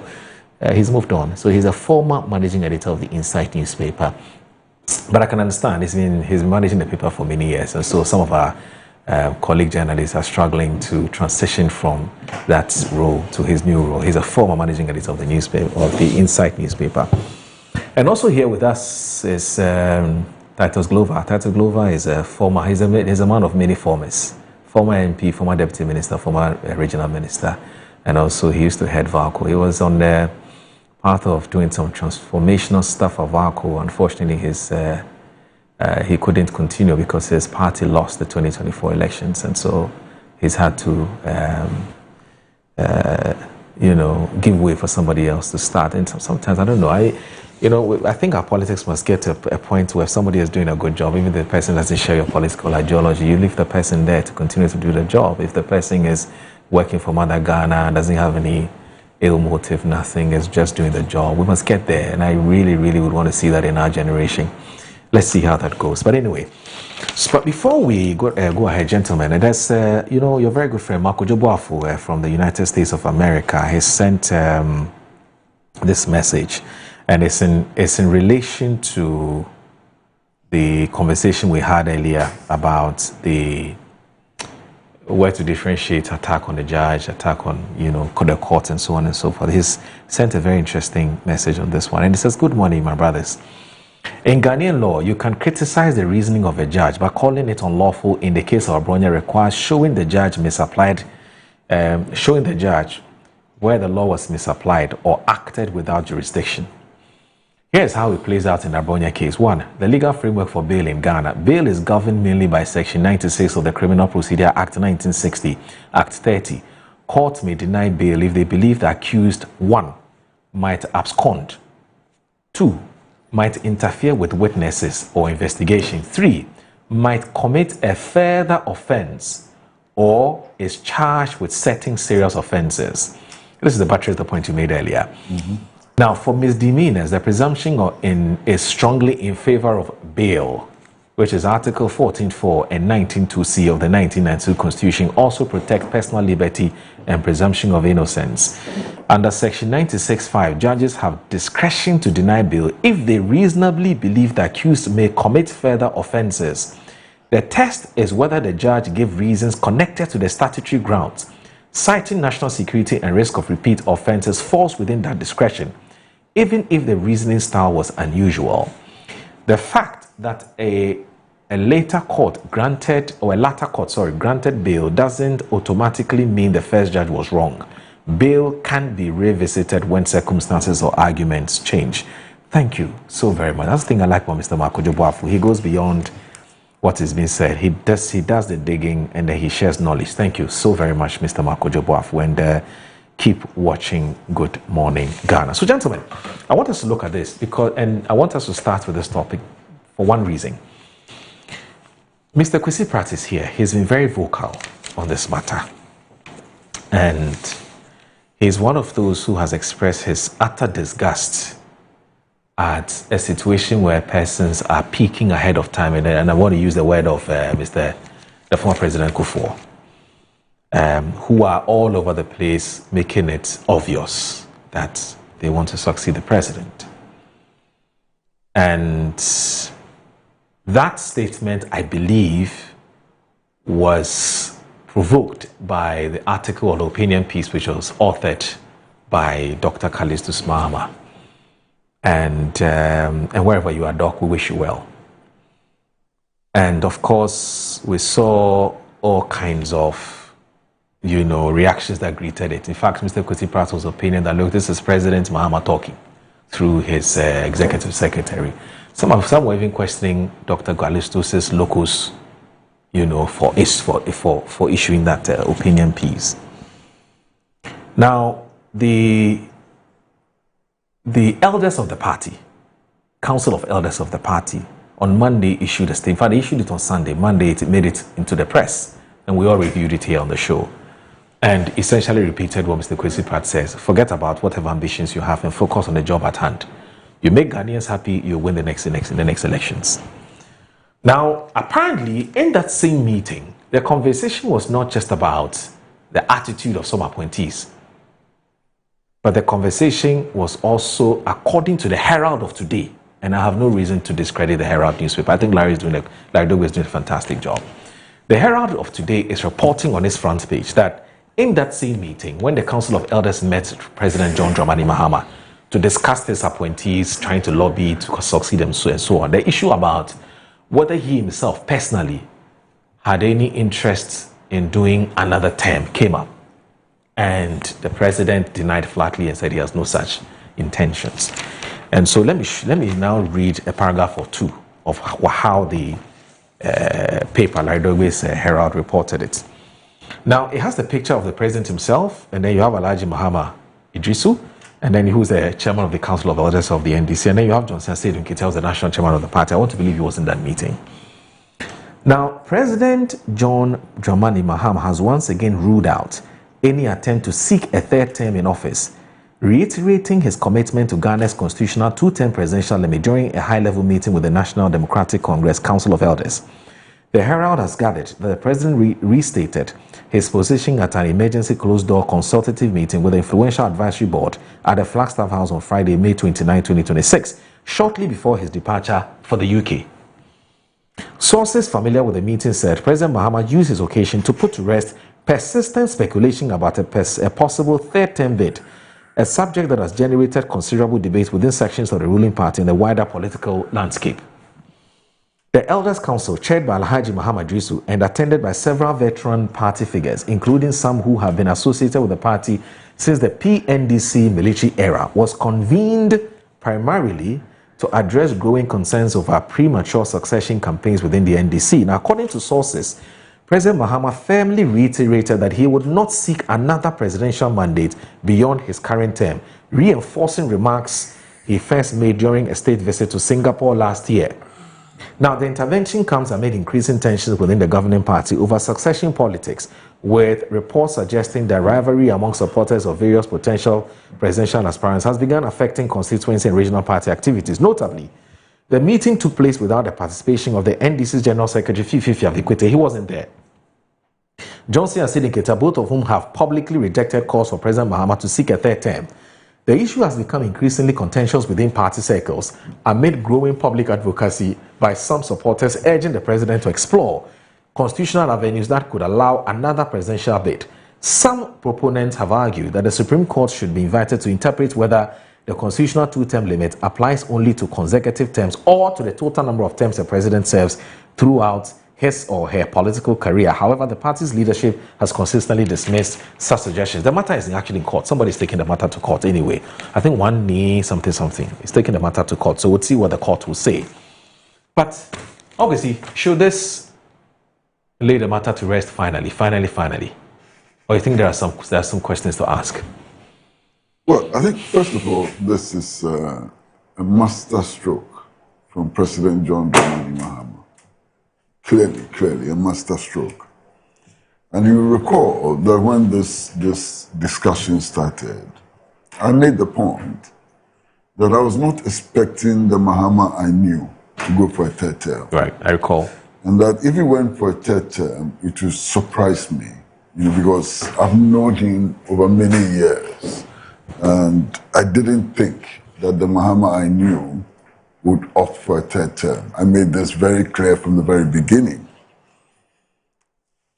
The other thing that I think is important to state is that there was no offer for him to accept or reject. The Constitution is very clear. He cannot go for a third term. Okay? So it's not like there was an offer, that he has refused. He couldn't have gone for a third term.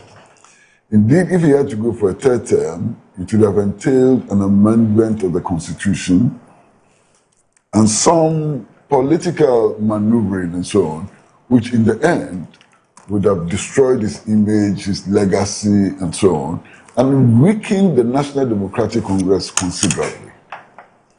Now, it's important that the party, the National Democratic Congress, at least its executive committee, took a very strong public stand that he would not go for a third term. The party is not interested in campaigning for a third term for President John Dramani Mahama. That was the party position too. Notwithstanding that, there were a few people who actually even went to the extent of printing T-shirts and campaign materials and so on. I can understand that. These are people who have no confidence in the Ghanaian population. There are 36 million Ghanaians.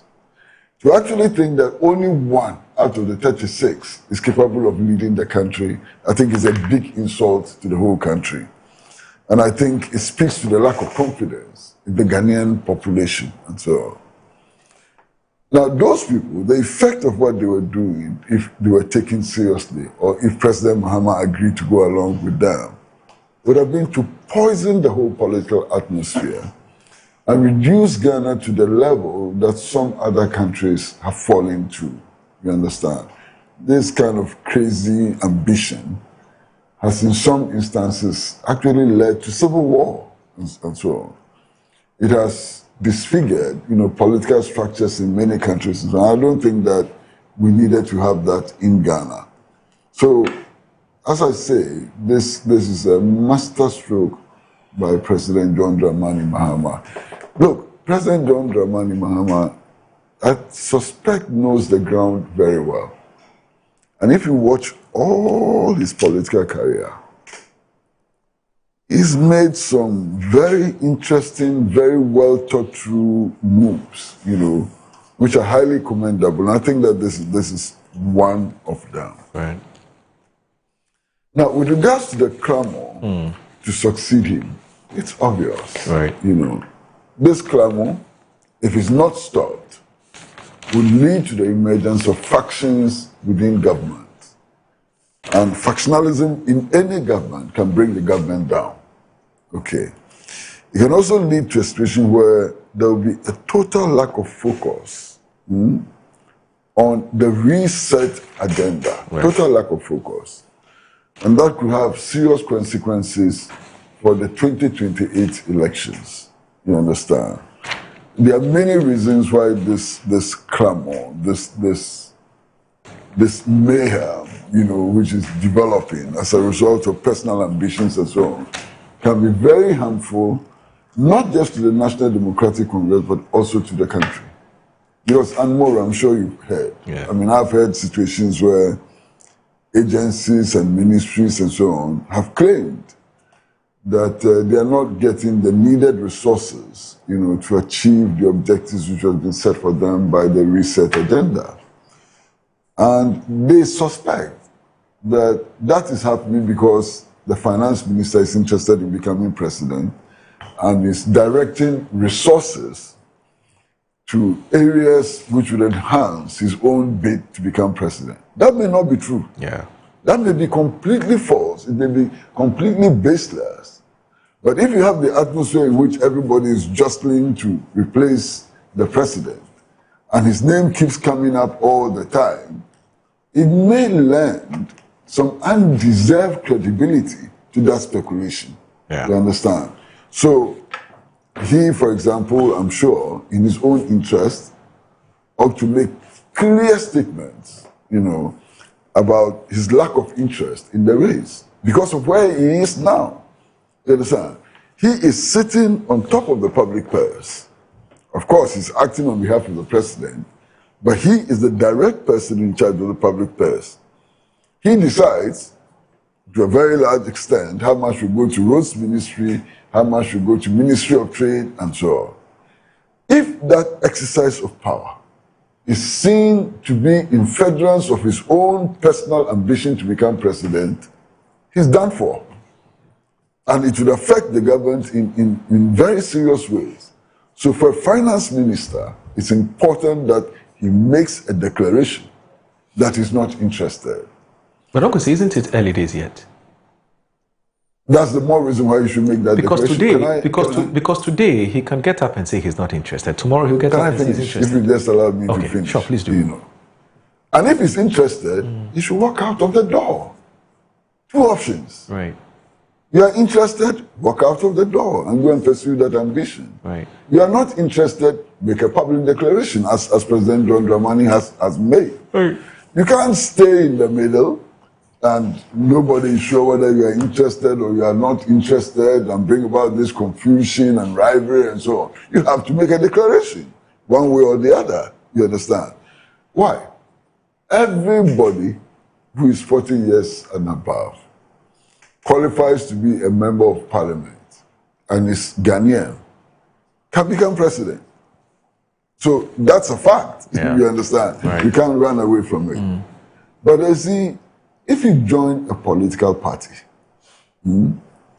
or any other organization and so on, there is the assumed position that your personal ambitions and so on will be subordinated to the ambition of the general membership. That's true.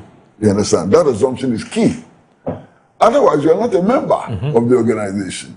Okay. So all of these people who have been flying kites and doing all kinds of things and so on should understand that for as long as they remain members of a political party, their personal ambitions must be subordinate to the overall ambition of the political party. Right. That's one leg. Right. The other thing which is also extremely important is that, Moro, all the studies which have been done by CDD and so on, what does it say about the resources needed to prosecute such an ambition? $100 million. $100 million. Yes. If you want to be president of Ghana, you need to have a minimum of $100 million in your back pocket. Yes. And this does not even include how much you spend to become flag bearer. That's also you see now. Yeah. So let's say that there are 10, 20 people clamoring for this position. By inference, these 20 people, in clamoring for that position, are also looking for $100 million. Yes. Absolutely. What does that tell you? Are you not worried? Are you not worried about that? But that itself is a source of worry. Yeah, but we'll do crowdsourcing. People will be small. Just like this morning. I mean, Neil was asking you to contribute small. So you one T-shirt there, 2 T-shirts there, I won't be worried about that. You won't be worried about the implications of that. 2 T-shirts there. Well, I am very, very worried about the full implications of that. Okay. You understand? Right. But that is not all. Right. That is not all. Anybody in the NDC who does not realize that 2028 can only be won on the good record, and I mean good record of this government, has lost it. If the NDC performs badly, the NDC can go and bring Angel Gabriel. The Angel Gabriel. They can go and bring the Angel Gabriel. They can come with frankincense and all of that, whatever. It will not be possible to win the elections. Because they failed. Yeah. But if at the end of 2028, the NDC leaves a good record, the big push, the objectives of the big push would have been achieved. Inflation remains as low as it is. The currency is stable. The food situation has improved and so on. Free SHS has been expanded and so on. It's automatic. It is the record of this government which will decide whether an NDC candidate wins or not. So those who claim to be ambitious, those who claim to want to replace Mahama and so on, let them get to work. Let them get to work. Let them show good reason why any Ghanaian will want to vote for an NDC candidate in 2008. You understand? But is that to discount the importance of the figure, the arrowhead? Yes, you performed well, but if you put just anybody there, the party will struggle. The first thing is for the party to perform well. I get it. The first and most important. But you also agree with that is not enough. But you know what is even more worrying? Yes. These people who are going around campaigning to replace John Mahama. Yes. You know one of the things they say? That, very soon he'll become a lame duck. Yes. What does that mean? It means that very soon they will not even respect him anymore. Well. They will not take his instructions. They will not take his leadership. If he becomes a lame duck, what does that mean? Uncle, see, that's always, it means that he has no influence. That is true. Uncle, see, that's a reality as a people. Usually the president finds the people who are working with the president, should not be the people the president has appointed to help him achieve his goals and so on, are turning around and telling us in the public that, don't mind him. Very soon he's going to be a lame dog. Very soon he will be of no consequence and so on. And the president will keep them in his government. Sack them! One time, just sack them. Who is this person? Huh? Who is this person? Whoever thinks that very soon the president is going to be a lame dog is implying that very soon he would not work with the president's instructions. Maybe the president is not aware. Well, if he's not aware, then there's a problem with his intelligence. If he's not aware, then there's a problem with his intelligence. Now, these people are going around the country. They're having conversations with their sponsors. They're having conversations with their supporters. They're doing all kinds of things. The intelligence must pick these things up. Yeah. The president must be adequately briefed, about what is happening on the ground. And he has to advise himself accordingly. Okay. I'm hoping, just hoping that they would listen to the advice of the Council of Elders. I was just about to ask you. I'm hoping that they will listen to the advice of the Council of Elders and they will conduct themselves properly. If they don't, the president will have no choice than to crack the whip and to crack it well. Okay. You understand? All right. To crack it with vim. Me? When I say you, the MPP was a bit uncomfortable when this whole third-term agenda was discussed, and you have said you fight it fiercely with all the might that you can muster. Now we're told, finally, last, okay, he's not going anymore. Moro, because you have spoken well, but I think that if we want to go by that statement, I will have said that the question put before the president by the Council of Elders of NDC was totally needless. And why do I say this? The president on quite a number of platforms have made it categorical that he's not interested in a third term. So why do you want to trap him? Why do you want to trap the president to commit him on his word? So for me, I felt it was totally needless. And when you look at... It is possible that even though I agree with you that the president may have stated it publicly that he's not interested. That's why I said they wanted... that is for the sake of certain interests within their party. Yes.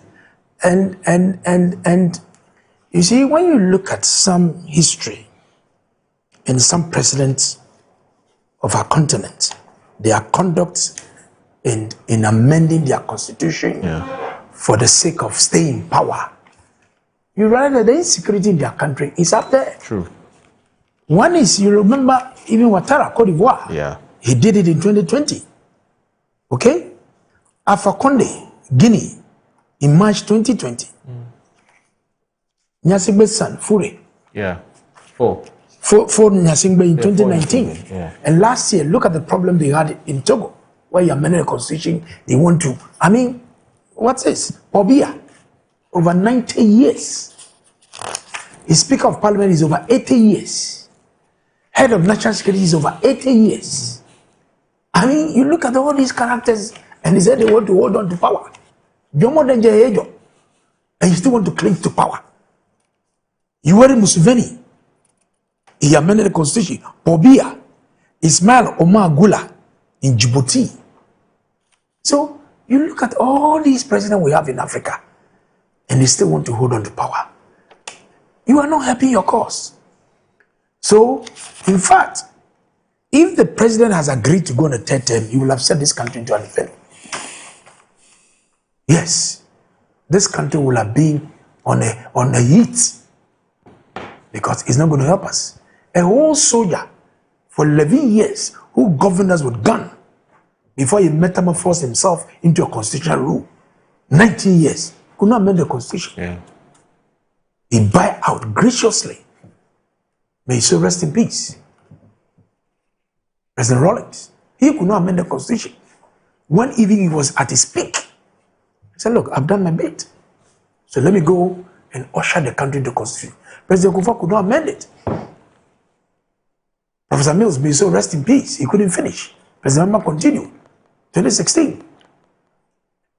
So he just want to fulfill his second term, and he has done it. But I can tell you, the NDC, they are crying because they know they don't have a better candidate. That's why they are crying. They don't? No, I'm telling you. Because he said something. He said it is based on their performance that will determine 2028. Even when they bring Inge Gabriel, Inge Michael. But the situation we find ourselves in, the economic theory that the NDC have practiced, reduce inflation, reduce interest rate, reserves over there, but the reality when you go on the ground is not what is reflecting, except where you live in Mars and you don't want to face the reality. That is not what is happening there. Where you sterilize the economy and take all these monies in the name of government bills. The dynamic reserve ratio that the NPP promoted to make sure that those banks, these local banks, who could not give credit to the private sector, they find interest lazily, they find interest in government bills. They just go and dig and off they go, without investing in critical sectors of the economy. I was watching Parliament on social media, where the standard statistical sellers is telling us that the statistics of unemployment are shot up than before in 2024. Your own economic policy, a major economic policy, 24-hour economy policy, a very fantastic, brilliant idea policy to create jobs. Now we are not seeing the head and tail of it. If the whole secretariat even closes at 4 or 5. When Guzi was telling that he would need about $4 billion to handle this 24-hour economic policy, how much was allotted to them in the budget last year, this year? A paltry sum. So the 24-hour economy that is a driving force, okay, to create jobs for the youth, we are not seeing it. Cocoa farmers, today they are crying. Cocoa farmers are crying. And I wonder if NDC will have the boldness and go to cocoa farming communities to go and campaign. We are waiting for them. High tariffs of utilities. At the time when the dollar was even 16, 17, 14, they were not paying that exorbitant tariffs on power. I wonder what industries are going through today. Up there, high tariffs the industries are paying. When the cedi and the dollar are like twins. Inflation is 3.2%. And you are paying high tariffs of power. We are waiting for them. Galamsey fight. Galamsey fight. My brother is here. In our time, Kwesi was up there talking. Do you know what I was saying? Now the president has owned up that his own party people are leading the charge in the Galamsey fight. The water has not changed. It's even worse than before. You see national security operatives holding raffles, going into Forestry Commission officers in these forest areas. They go and lock up these officers of Forestry Commission staff who are fighting the Galamseyers. And I recall the president on the platform, campaign platform, saying that when he comes, he's going to arrest all the Galamsey kingpins.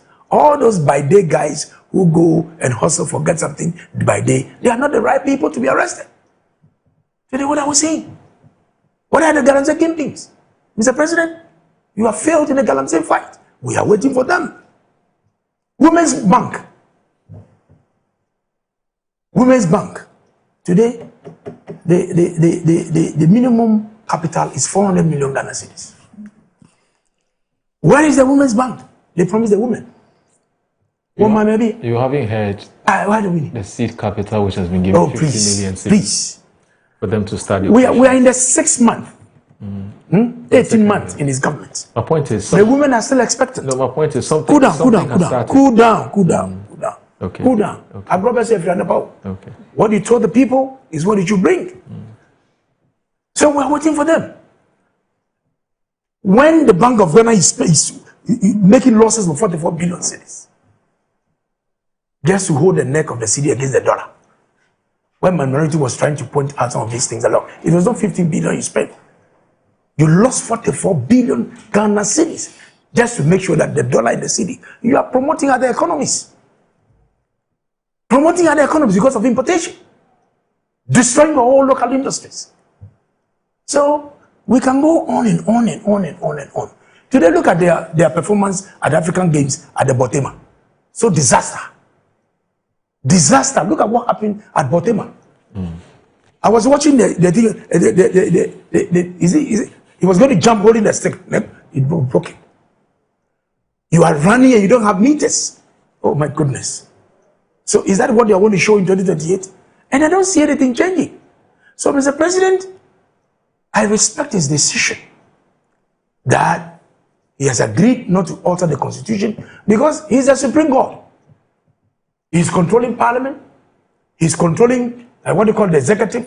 He has changed the Chief Justice and all that. So what can he do? He can do anything. I said, look, I'm a Democrat. I've done my bit. Whoever wants to succeed me, they can do it. So whatever is going on, I don't foresee anything changing in this decision of the Council of Elders because Ezedun Ketia is charged. Moro, it's charged Papa. It's charged Papa. How do you know? President Ezedun Ketia, it's charged rough. Why? He was the thing now. How do you know? Yeah, how do I know? The president is campaigning. Haruna was telling us that we have two types of thank you tour. He is thanking the party's rank and file for reposing confidence in the party and bringing the party back to power. Hold it there. How is that campaigning? Hold on. When you are doing a thank you tour, yes, it's an amalgam of the president and the party that go together. Yes. You don't have the president doing his own separately. No, that was Moro, he had promised. Promise who? He had promised the electorates that regardless of the outcome of the 2024 elections, look, all these things are camouflage. And thank the party. You can say that publicly, but you know what you do. So you are one of those who believe in campaigning. He's also campaign now. Oh, but that's not fair to him. Oh, what is not fair? This is clear. That is why Haruna said his thank you tour is fake. The original thank you tour is what the president is doing. And you are since finished. Did Haruna mention Ezedun Ketia's name? But he went to Lameshebu, the heart of Tamale, Haruna's constituency, and he threw the bomb. That he made sure he changed him from the leadership of Parliament. So Haruna want to have to throw the salvo. So clearly there is fire on the mountain. He was the same national chairman who said it in Lamshebu that he Asidun Ketia played a pivotal role to make Haruna in the who is. appointment of Haruna Fair and enough. Muntaka and Co. It's Fair the other enough. guy. But he changed them. So, and he went ahead to say that they are his friends. They are very good friends. So he changed I don't know why you want to put a word so between add Haruna it by saying that when he wanted to change them, President Mama said, please don't do it. But he said he's the coach. Yes. Sitting back. Yes. Yes. And he watched that he think that he might change his front line. Yes. He forgot himself that when he was the General Secretary in 2016, when he lost abysmally, and in 2020, he was still in charge. So, NDC winning 2024 is not about the changing of the leadership of Parliament. There are so many factors. Okay. You understand? Because see, I know you want to talk. Cool down. So, I don't see the way you are eager. Let me flow. I beg you. Cool down. The way you are eager, you are doing your hand like this. Let me flow. Big bro, let me flow. So clearly, Moro, there's fire on the mountain. Oh, titles. As to who wants to succeed the president, it's a problem. And every president would love to have. It is not strange. Yeah. It is not. It's not strange. It is not strange. For us, we are done with our own. We have gone through the fire. And God willing, we have Dr. Bawumia that we're going to market him so well. Managing this country has nothing to do with your religion. It's about your capacity, your vision, and your experience, how you want to govern this country. Okay. So for us, we'll make sure we market Dr. Bawumia so well to build this country. So we're waiting for whoever will succeed. Whether it's James Professor or Julius Debra or Asidun Ketia or Asfaru Nedrisu, is hiding behind Professor Jinano Pokwajiman. Recently, I heard that my big brother, Professor Dushalabi, I was reading something on social media that somebody is pushing. Those who are come and try. But the president knows who will succeed him. You know that? Okay. The president knows who will succeed him. So we thank the president for this laudable decision, behaving as a true Democrat, that he doesn't want to rock the feathers, that he wants Ghana to be united as he met it, and he will live like that to ensure that this is our country to have for what is happening here. Deja vu. Okay. Okay. Moro, the constitutional provision is very clear. There's no ambiguity at all. Right. I refer to Article 66, subsection 2 of the 1992 Constitution. And it reads, a person shall not be elected to hold office as President of Ghana for more than 2 terms. Finish. It's so clear, there's no ambiguity. This does not require any interpretation anywhere. It's so very, very clear. Okay. But you know, sitting here, sometimes makes me confused. How? Makes me completely confused. I was sitting here wondering whether we were discussing the State of the Nation address or the manifesto of the political parties and so on, because he brought everything in there. No, he drew inspiration from the statement you made that if the party does well at the polls, and he is saying that the party is not doing well, they won't do well before 2028. So that became the main focus of his conversation. The main focus. Yes. The real focus of the conversation about a third term for president and was lost. Yes. You understand? Yes. But he's entitled to that. I mean, I'm not going to, Look, here is the point. And this is a very important point. Presidents under our constitution are elected for a 4-year term. Okay.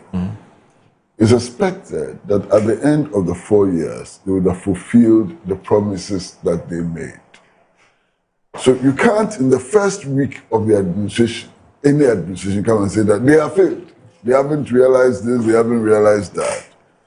You can't, at the end of the first year, come to a conclusion that they have failed. Now they still have 3 years to fulfill their mandate. In this particular case, I think we are in the 17th month. 17th month, yes. Of this administration. Look at the number of months they have to fulfill the administration.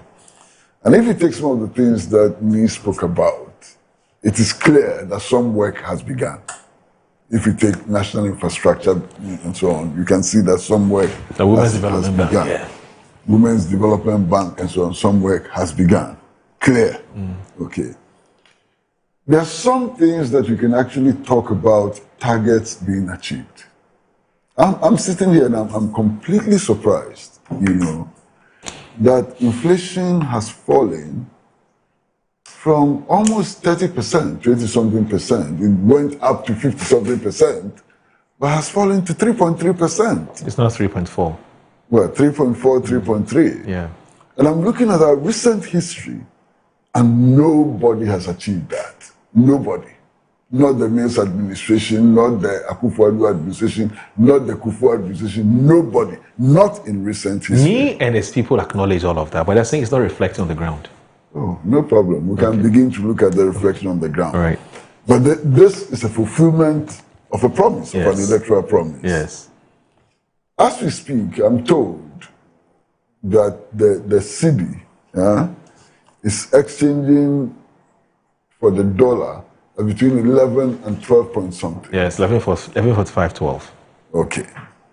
Is that also not a fulfillment of an electoral promise? Absolutely. It's a fulfillment of an electoral promise. And we can go on and on and on and list. You understand? So I can understand why somebody like me would make the kinds of statements he's making today, especially as he's in competition to become the national organizer of the New Patriotic Party. I can understand it. You rubbed it in. Oh, how? You mean it's all about ambition? No, it's not just about ambition. He has to demonstrate. Of course, that he can lead. That he can lead. Yes, he has to demonstrate that he's a firebrand. He has to demonstrate that he has alternatives to what is happening and so on. Right. So that's normal. I don't have anything against that. The only reason why I'm saying you rubbed it in a bit is because you would have done this regardless. Even if he didn't want to, even if he wasn't contesting the position in his party. That's always been his style. I think you assume that you know me better than I do. Oh, no, I'm just saying that. Have you interviewed him in the past? Me and I go a very long way. Have you changed because you want to become national organizer? I'm not. Big brother knowing me very well. And I think you answered him rightly that regardless of if he has always been you. We always talk about these issues. Anyway, the Afrobarometer report. He's one person who has always, throughout his life, tried to appreciate objective reality. I agree with you. Me, as I know himself, him. Collins, and a few others. He's one person who admits when things are good and admits when things are bad, and so on. He's not a propagandist. That's true. You understand? That's true. So I know what I'm talking about. All right. I mean, his contest for power may have some coloring on his posturing. You understand? Yes. So, but that is normal. It is not a problem. That's it's true. quite normal. For me, the most important point is that this country is not going to be saddled with needless debate and agitation over a third term for the president. That is settled. It's finished. It's not going to happen. And we can focus our attention on the collective development agenda of the country. We can focus attention on how to make sure that life becomes more bearable for Ghanaians. And so we can focus attention on that. And I'm happy about that. I'm also happy about the fact that the Council of Elders of the National Democratic Congress has seen the dangers associated with this unbridled struggle for power. You understand? And has come out very strongly, to read the Routes Act. And I'm hoping that reading the Routes Act would not be sufficient. I'm hoping that the president will take firm action in order to end this craze, which is springing up in his own party. And speaking about paying heed to the reading of the Routes Act, should that, for instance, include asking the national chairman of the NDC to stop the thank you tour? I don't think he's campaigning. There's some people who are very suspicious about this campaigning, the thank you tour. Do you think that from everything that has happened, somebody should be telling the national chairman, look, stop this campaign tour, thank you tour? Moro, sometimes you put me on the spot, but I have no quarrel with that. That is your duty. You have to put us on the spot. Nagodi. So Nagodi. I don't have a quarrel with that. But let me start off by saying that Mr. Johnson Asiedu Nketia is a very, very good friend of mine. Oh, okay. Extremely good friend of mine. And to a very large extent, we share views on Palestine, on Venezuela, and so on. So that's the kind of relationship I have with him. To be honest with you again, very, very honest with you, he has not told me or hinted that he's interested in becoming the presidential candidate of the National Democratic Congress. Okay. But you see, I've been watching him very closely on all of these thank you tours. And some of his statements are troubling. For example? How can he, chairman of the National Democratic Congress, claim that he removed the majority leader of parliament, or was it the minority? No, at the time it was minority. Minority leader of parliament and the chief whip. He removed them. With what locus? Is that how the party functions? If that is how the party functions, then there's a big problem that the national chairman on his own can remove the leader of the party in parliament. That's troubling. If he made that claim, that's troubling. Uncle, see why? The national chairman of the political party has no such power. He cannot, on his own, without regard to the views of parliamentarians, without regard to the views of the National Executive Council, without regard to anybody, national chairman on his own removed Haruna as leader of the party in parliament. How is that possible?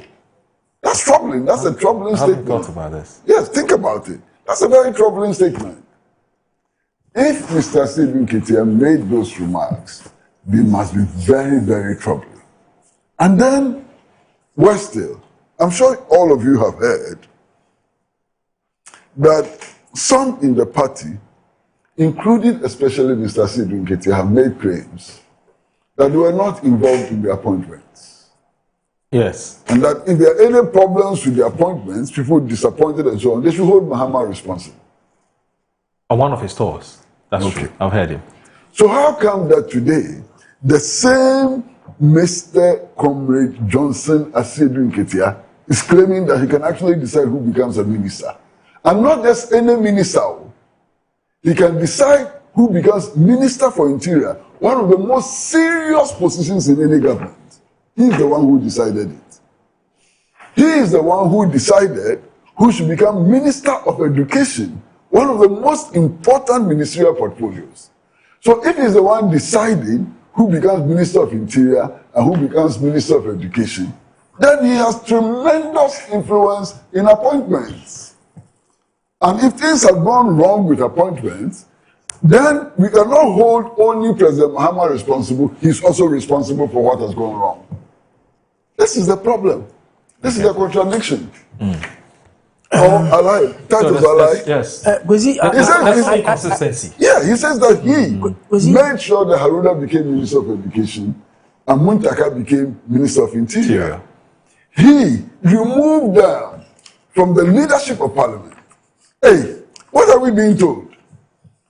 It clearly tells you that you wish a lot of power. You understand what I'm saying? I get it. And that is why I was hoping that you will not push me to say these things. I was hoping that you allow me to sit my somewhere quietly. Now you see what you have done. Moro. You see what you have done. Moro. But it's good. Moro. You've gotten all of us. You see, for him to make that categorical statement. Yes. That as the coach is looking at the trends, he can do the substitution. To the extent that the president even told him, please, I disagree with you. For that alone, for me, was a disrespect. Because the president and the flag bearer at that time was the leader of their party, Alumi Male. Yes. So if your flag bearer said, look, please don't go ahead and do it, and you go ahead and do it, then there's a problem. That's the beginning of the wedge. What I need to what I need to confirm though is whether at the time, per the NDC's campaign structure, the national chairman becomes the chairman of the campaign team. What I need to confirm is if at the time he was the chairman of the campaign team, then he can say, based on the position here, I decided this is how I want to do. The chairman of the campaign team has no locus. You don't take the leader decision. The leader of the parliamentary group, he has no locus. Well, no locus whatsoever. Moro, that's true. If you read the content of the Council of Elders, they said that three statement. things. The statement. They touched on the thank you toll. He said that thank you toll must stop. It's in their statement. The so-called sponsored, what do you call it? Research must also stop. Then they keep it. What's sponsored research? That's one. This one is leading. This one doing that. But how is that sponsored? No, fine. They touch on that. Been doing his job. Please, they are saying that those behind that must stop, and the keep it. And the keep it that was going on. It's in the must statement. Stop. Read it and see. Oh, we'll find out. It's not in your statement. Are you sure? I have the statement here. Read it. Let me see. Oh, There's no statement. So the thank you toll. There's nothing like that. Oh, the thank you toll must cease. The research. Right, please put the statement up. Let's see what is there. Then the keep it. Put the statement up. Because there are some people who started on keep it. And that's what's the statement. No, I'm saying that there are some people who started on keep it. All right. With the intention that they have some ambition. You know what I mean? So those things but sometimes the keep it is not even coming on. We don't see more of this keep fit at these things. So clearly, I think that is the. How is keep fit connected with presidential ambition?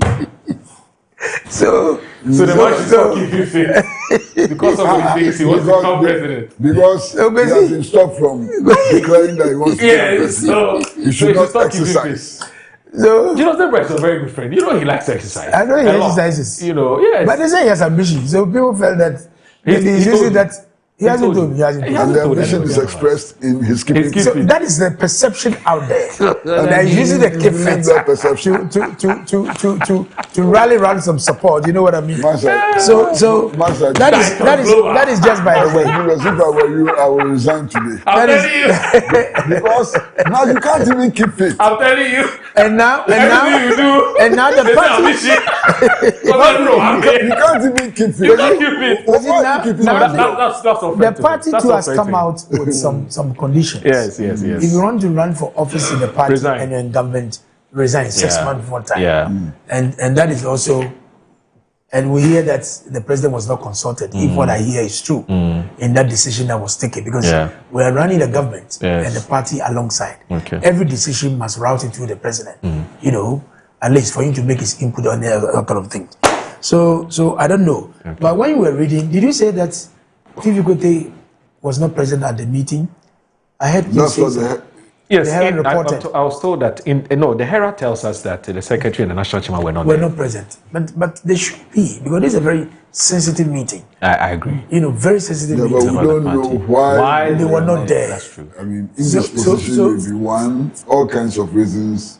But we see alongside that, because it's a very delicate matter. Considering the importance of this meeting, because you remember your opening statement that this development is refreshing, is good, and you also commended the president for stating it categorically. So it tells you, for me, the magnitude and the importance of this meeting. Whatever it is, could the council have waited for the general secretary and chairman to be there? That is where I'm coming from. Legitimate question. There are so many imponderables, what is called imponderables. Yes. Okay. It is possible, one of the possibilities, that the meeting was convened. There's an understanding that the two gentlemen would show up. Okay. On the day of the meeting, something could have happened which prevented them from coming. Could have been postponed. Oh, it may be too late to postpone. Okay. That is one scenario. It is possible that they even knew ahead of time that the two gentlemen would not be at the meeting. But based on consultations with them and the views that they themselves may have expressed, they may have come to the conclusion that their physical presence at the meeting was not important. Yes. There are so many imponderables. And unless we know the full facts, we cannot make a determination as to why things went one way or the other. I don't know the full facts. Okay. But should Johnson Asidun Ketia stop his thank you tour? Who am I to make that determination? What's your view? Who am I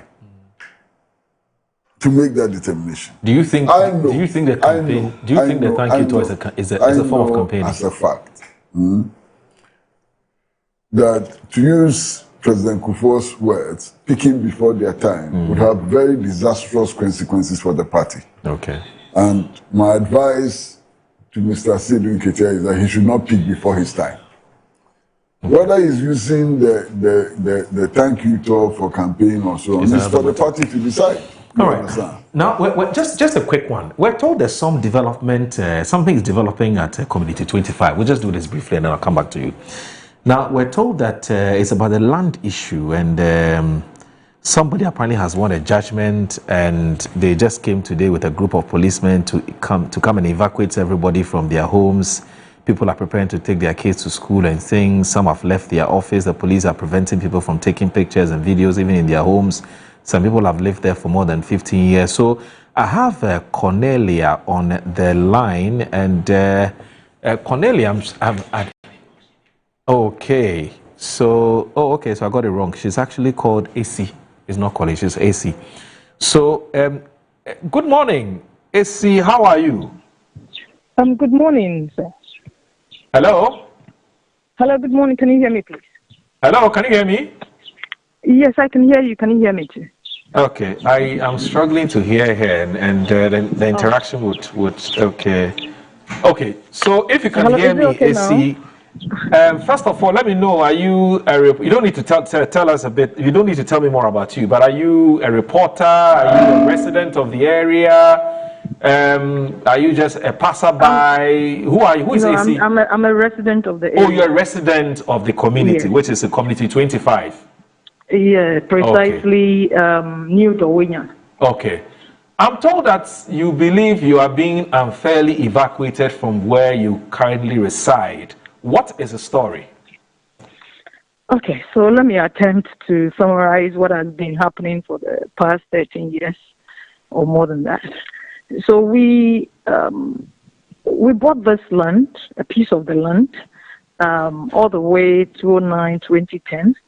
As a young couple, and by the time we were buying it, knowing what happens in Ghana, we just needed to do some due diligence. And so we inquired of the one selling the land to us, and he showed us truly copies of court judgment that has that shows that they are buying the land is from the rightful owners. And so with that comfort, we went ahead to purchase the land. Now, fast forward to 2013, we are told that the other family has also taken the case to the courts. You know, this battle between the Nelson's family and the other, that's related to that suit, that lawsuit.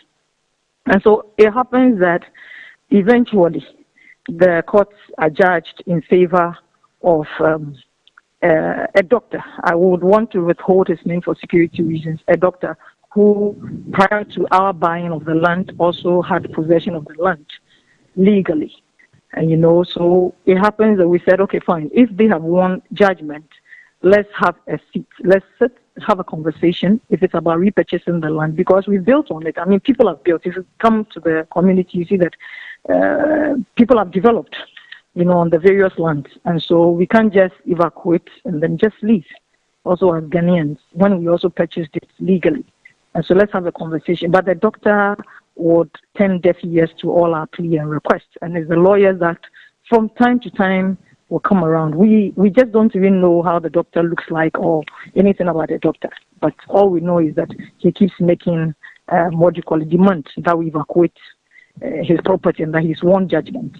Then along the line, I think I saw something of a notice, not served to the individual houses, but I think it was pasted somewhere. We saw it. We came together as a community to fight both legally and also to see how we can have out of court settlement. But all that fell on deaf ears. We just woke up this morning and we have over 15 very fully armed policemen with a bailiff and some other attendees from the High Court, Accra High Court, evacuating everybody from their houses. So as we speak, my household, we are fully evacuated. They've brought everything out. It's in the bare, it's in the open. We don't know where to go. And as Ghanaians, we feel we are unfairly treated because we bought the land legally. We didn't do anything wrong. We didn't steal the land. See, let me get these facts clear. Did you say you bought the land in 2009? I would want to be clear about that, but I remember it's either 2009 or 2010, but it's not beyond that. Okay, that's number one. Number two, Who did you buy the land from? We bought the land from, he's now a chief, but then he wasn't a chief. So he was more like the estate developer because he developed some other places and gave them out for rent. When this new person came and took you to court claiming that the land was his, did you speak to this chief you bought the land from to tell him that, look, the land you sold to me, somebody says it is his. What do you have to say? Did you speak to him about it? Okay, yes, we did. And he also has buildings on the same piece of land. So he's equally the one who sold and also a victim. Or in this case, he's also in the same suit. So he's even the one who called us this morning. There are police people in the vicinity doing this evacuation. Oh, so even the ownership of his own land and where he has put up his house is also under contention? Yes. Because everything is on the same piece of land. I mean, all these houses are on the same piece of land. So he too is not safe? No. And this person who is laying claim to the ownership of the land, you're saying is a lawyer? May I come in a bit? I think when this whole litigation came up, what he also did in a form of leadership was to lead the family heads within the community to the Pram chief, the family he also bought the land from, before on selling to us. And they've been forth and back, both legally and in terms of conversations here and there. But you were in court. You and your lawyers were in court. We didn't go to court as a family. Okay. It's more like the community. Right. They took a lawyer to handle the case for the community. Okay. And quite clearly, the judge who sat on the matter, in his reasoned opinion, believed that this new owner of the land has the authentic document. You don't. That's true. That's right. And that's why they've been giving the permission to come and evacuate you. Meanwhile, you've put up a house on that land. Yeah. Wow. And so have they raised it down? From what we gather, that is the agenda. That's the agenda. So the whole agenda is to first evacuate us. Once they are successful at doing that, they will raise everything down. Is it an apartment? Is it what type of building are we talking about? What you have put up on that land? So ours is a 3-bedroom house on 2 plots, very big yard. Of course, a lot has been invested in what do you call it? In the greeneries, if I should put it that way. Okay. And this was the land you acquired with you and your husband or your partner at the time, or you acquired it alone? No, I acquired with my husband. Okay. I mean, and you've been living there as a family. How many children do you have? I have 4 children. You have 4 children? Yes. So if this happens, if there's no intervention and the land is brought down, the property is brought down, this will mean that you'll be homeless, more or less. In fact, technically, yes. Technically, yes. Because as it is, my children are still in the car because I'm unable to drop them in school. And even a 3-year-old is asking, Mommy, what is going on in the house? Because they see all their stuff brought out. I would ask you about what's happening now, but how long has this matter been in court? I wouldn't want to hazard a guess, but it's been a few years, yes. It's been a bit. I would have to maybe talk to my husband or the other. Okay. But I know it's been in court for a while. Okay. Has your lawyer been to maybe a higher court to get, say, a stay of execution? Execution? Yes. I am unaware. You're not the aware. lawyer doesn't speak to me directly, and considering the situation, I have not had opportunity to talk to him directly either. Is he there? Is the lawyer there as we speak? Because you said 15 armed policemen around. They want to pull down the building. The lawyer's not there. Yeah, as we speak, they've not made attempt to break down any building. They are just making sure that everybody's out of the house. Before they pull it down. Yes, but what we pick is that the agenda is to do that once everybody's out. Did the Have you been served any evacuation order by the court? Even though, yes, you know there's been some court, but you have to be served by some kind of an evacuation order. Has that happened? No, we have not received any direct evacuation, order from the court. No. Did you and the rest of the community members request or demand of the persons who have come there to pull the building down to show you the court order that says that house must go? Okay, so for my household, when they came, and they had even started the evacuation before they gave us the opportunity to ask these questions. Wow. And so they showed us a document which purports to say that they have the evacuation permit, if I should put it that way. And I asked for copies. I personally asked for copies. They said, unless I go to the court to go and apply for that. But they cannot give us copies. So as we speak, we don't have copies of any legal permission saying that they can evacuate us. Wow. Wow. Wow. Wow. Wow. So at the moment, is your husband around? Yeah, my husband is around. Who else is there to help in support to MC, MP? I mean, who else is there? Is there any person of significance apart from you and your husband? No, nobody. It's just me, my household, and the other family members. It's more like everybody is trying to figure out what next. What are the other community members doing? Have they made any attempt to call your lawyer? They are equally helpless. Truth is, everybody's helpless. Everybody's helpless. Truth is, everybody's helpless right now. How many houses are at stake now? Because you talked about your house. How about the other community members? Of course, some of them are rented apartments. Okay. Or they rented the houses, if I should put it. And that's it. Hold on. It won't be less than 10 houses. Not less than 10 houses? No. Wow. But why don't you quickly call your lawyer and ask him to come over? Because this is urgent. Apparently it's over 15 houses. 15 houses. Why don't you put a call through to your lawyer to come to No, I think the family heads are doing that. Are doing that. Including the one who sold the land to us. All right. Yes. Okay. So our reporters will be there. And we'll continue the conversation on Good Afternoon Ghana, because we'll have to bring to our viewers what the latest development on the matter is. But your lawyer must get there as quickly as possible to try and get them to stop whilst they deal with the issue. Okay, thank you for your concern. All right, AC, thank you. And but we'll be there. Our reporters on their way. Thank you. All right, thank you. Wow. Uncle, see, it's not new, I know. Maro, this is a social... But it's very troubling. Why? You understand? Very troubling. Because these so-called land disputes ultimately affect people. I mean, you're talking about at least 15 families being thrown out of their houses in the rainy season. These innocent children, 3-year-olds and so on, what crimes have they committed? What crimes have they committed? Oh, Charlie. Let us assume that they bought the land from the wrongful owner. Let us assume that they bought the land from the wrongful owner. Over a period of time, we are talking now about more than 12, 13 years and so on. Yes.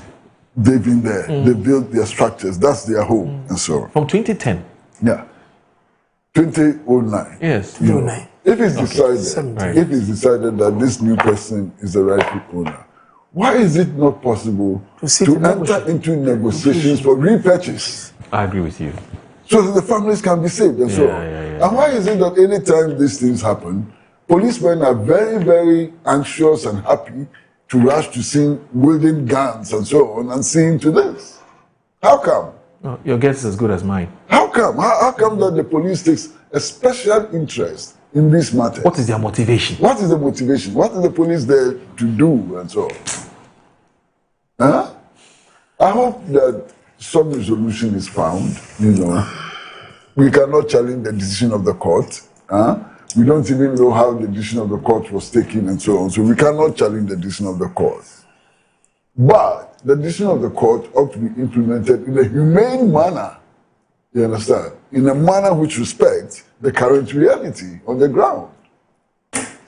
Moro, my contribution to this matter is that I want to thank AC for this call. Yeah.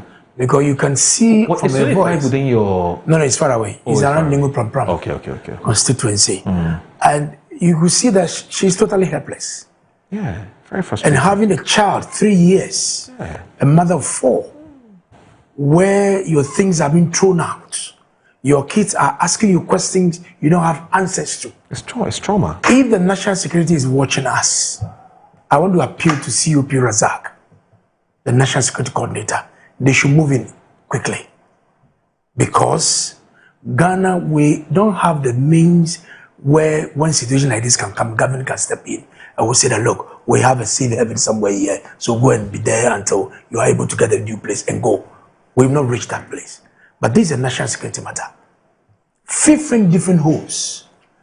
Essy's family is a family of 6, a son and a husband, and 4 children. You don't know of other families. Yeah. So, like what he's saying, the judge will give his judgment. But at least the judge will have seen that, look, these are people who are occupying these properties. So if you throw them out, you're going to break all this investment down, zero, and go and sell the land again to a new buyer to come and build on it again. I don't think this is right. So I think that whoever the gentleman is, you have won your case. We want to appeal to you. Engage these occupants of these buildings. Okay? Because at the time when they were buying, they felt that that is the true owner. They have no idea as to who the legitimate owner was. Now you've won your case. Just go into renegotiation with these people so that they'll be able to purchase, if it's on high purchase, or you spread the payment, at least so that they'll be able to afford. Because things are tough. Moro. This is terrible. Even when you want to renegotiate and resell, where is he going to get the money? So at least you go into some friendly negotiations to enable them at least to pay. So to throw them out in this rainy season, oh please, Abba, my brother. I mean, you see, there are some very complicated things. I mean, you want to go and buy a piece of land. She said you do due diligence. Yeah, you go and do due diligence. The land is registered in the name of whoever is selling it to you. The person perhaps shows you a high court decision that the land belongs to him or her, and you buy the land. Yeah. 10 years later, somebody else emerges on the scene and goes to Court of Appeal. Court of Appeal decides that the land belongs to somebody else. The occupant of the land is put into jeopardy at not because they have any fault. Yeah. So, you must find a way of dealing with these matters. Otherwise, there'll be total mayhem. You understand? Because you would have done your due diligence. Yes. The due diligence says that the land belongs to me. Me has sold the land to you. 10 years later, Court of Appeal decides that the land does not belong to me. It belongs to Akosia. And then you become the victim. But how do we even have a situation where we can't determine who owns the land? Moro, how? There's a guy called Mati. One land, 3 people. There's a guy called Mati in Pram Pram. When you are going to Central University, opposite like this, in 2014, 2015, he showed us some side plans to say that the land is for them. I know a family who bought the land from him. Only for us to go and do the search on the land to realize it's a government land. Because the money has been. The guy is gonna war. We don't even find it. We can't even find it. This is serious. There's a problem with land abuse. So clearly, potential buyers must be more careful in the way they deal with some of these areas. You understand? So, Moro, use your medium to appeal the National Security Coordinator for them to step in. It's a national security matter. Right. It's a national security matter. They should step in. They should step in. He would know. They should step in, because he can step in. I mean, we should still appeal. No, the coordinator would know, and he will take the right decision. He will take the right action. No, he should step in and see the situation. The man must be able to renegotiate with the occupants of the properties. They do with their own money. They bought the land from a claimed owner of the land, only for you to win the case. So the contention is between the 2 people. As for the buyer, what is wrong? Now you've thrown them out. Their things are out. We have children involved. The Children's Act protect the children. They have rights. That's true. So the National Security Coordinator, please. Let me, Carlos. Okay. However, some of us are not overly concerned about these discussions. What we are concerned about is for our government to govern well and ensure that its appointees do not compromise the trust and responsibilities placed in them. We want the government to focus on those in the previous NPP administration who allegedly embezzled public funds and contributed to the country's challenges. Those are the people we expect the authorities to investigate and hold accountable. We also want the government to pay attention to some appointees, as special assistants and directors in state institutions who frustrate ordinary people whenever they seek assistance. These are the issues we want the government to address. At this stage of governance, our focus should not be on who becomes the party's flag bearer. Our priority is for the government to perform well. If the government delivers, winning the 2028 elections will be much easier, regardless of who eventually becomes the presidential candidate. What matters most is good governance and delivering on the expectations of the people. Carlos, and I say, God bless you. Who also leads matters? The two are important. Deliver, but also put up a good candidate. So Reverend Jones Latte says that, good morning, I would like to, so he is a pastor and also a lawyer. He says, I'd like to discuss a very important aspect of law with you. In my view, we are getting it wrong when we allow the same High Court to handle injunction cases. The long-standing rule in law is that a judge in the High Court cannot overrule the decision of a judge of the High Court. I wish that your program director will facilitate a true discussion of this principle. It is in the bosom of the appeal court to overrule or sustain a decision of the High Court. A judge has the powers to grant or refuse bail. If a judge is concerned that the granting of a bail of an accused person is not in the best interest of the state, he or she can refuse the bail. In Abronya's case, the judge is clear that should Abronya be bailed, he will continue to commit the same crime. Simpliciter. Title is not blah, blah, blah. An accused person may be remanded in prison until the case is finally settled. This is the law. And it says you are bona fide owner of a land if you have the deed of title. Here, people have deed or title, and yet they challenge them and take them to court. Reverend Jose Latte, that's what happened in Ghana. Anyway, Alfred Kodo says, good morning, Moro, and to your cherished viewers. Moro, all of us fought assiduously to bring the NDC back to power, especially the national executives led by the national chairman, John Sassedu Keita, not forgetting all the PCs in the 275 constituencies, the regional executives, constituency executives, ward and branch executives. Let us be extremely careful with what we do. We just fought the 2024 presidential and parliamentary elections, and we have the elections ahead of us, especially 2028. I'm urging all true NDC party faithfuls and sympathizers to stay united and start working towards victory 2028. That's according to Trados. Hardy from Pig Farm. He says that, good morning, brother. Let Honorable Titus Glover know that what he's saying that Dr. Mahmoud Bawumia will win the 2020 elections is like deceiving himself, that a castrated he-goat can still make a female goat pregnant. And inshallah, His Excellency President John Dramani Mahama's good work will bring victory to the great NDC come December 7th, 2028. Long live President John Dramani Mahama. And finally, Mancha Bruce the second, he says that the premature jostle for the 2028 flag bearer position by certain leading members of the ruling NDC is impeding governmental progress and undermining constitutional focus. As Uncle Kwesi put it, some of the ambitions are born out of egocentric blah blah blah. I can't use that language. As leader of the, but it's SU2P blah blah blah. As leader of the party and head of government, crack the damn whip and enforce discipline forthwith to restore cohesion and public confidence. Greetings to Uncle Kwesi and Senior Titus Glover Mancha Bruce II from Takoradi. We'll take a break. We'll be right back.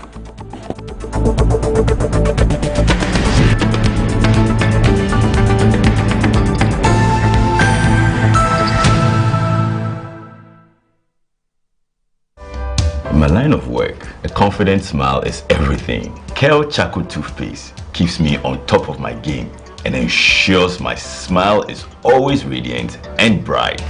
With the tiring nature of my job, we spend several hours under the scorching sun. To keep our teeth white and our breath fresh all the time, we use none other than Kel Charcoal toothpaste. Kel Charcoal toothpaste. You're on a Kessie and in a kit one. Samayo Kendini, who be here, Semetra Sapapadia to a mammy manful. Kel Charcoal's natural ingredients, and a bomb is so buying, and man is swing, Nesansu Mama Hoto so a will beg you. Kel Charcoal toothpaste. Choose Kel Charcoal toothpaste for anti-cavity, whiter teeth, and fresher breath all day. Available in 80 gram and 150 gram. Grab yours today. Kel, happy smile. This advert is FDA approved. This Easter, Estate Masters Limited is giving you more reasons to celebrate in our extended Easter promo. Secure your dreamland at Nest Cottage, Chapoli with a massive 15% discount. Or choose Palm Hills, Gomwa Pamfukrom, also at 15% discount. And for lovers of the coast, Coastal Park, Ningo Prampram awaits you at 10% discount. Plus, enjoy free site visits and free documentation because we make land ownership simple. This Easter, don't just celebrate, invest in your future. Estate Masters Limited, your most preferred estate partner. As the days come and go, there's always shit. Let colleagues explore all the planetary bodies. Our mission is in Uranus to treat hemorrhoids, anal fistula, anal fissure, anal incontinence, hidradenitis suppurativa, using laser Legasure for pain-free and speedy recovery.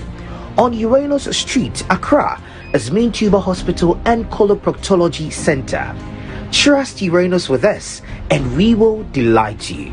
Visit Main Tuber Hospital today or call us on 0244 581 541. Looking for the ultimate oil city getaway? Welcome to the Groove Esipon Beach Resort, where luxury meets adventure. Host your meetings and events in our fully equipped conference facility.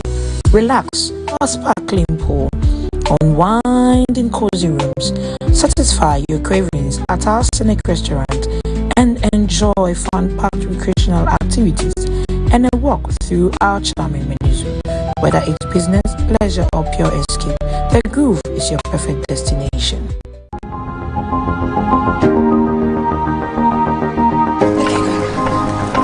Through every stage of life, some things simply stay with us. The spirit of never giving up.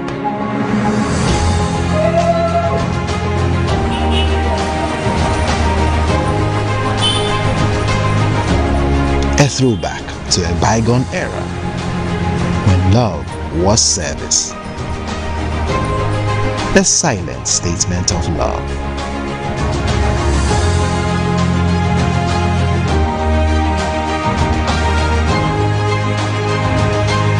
A thoughtful gesture that deepens bonds, balancing work and life. Every drop refreshes, every sip hydrates, just as it should. I am awake, one for life. Drink water, drink awake. Supporting the National Cardiothoracic Center.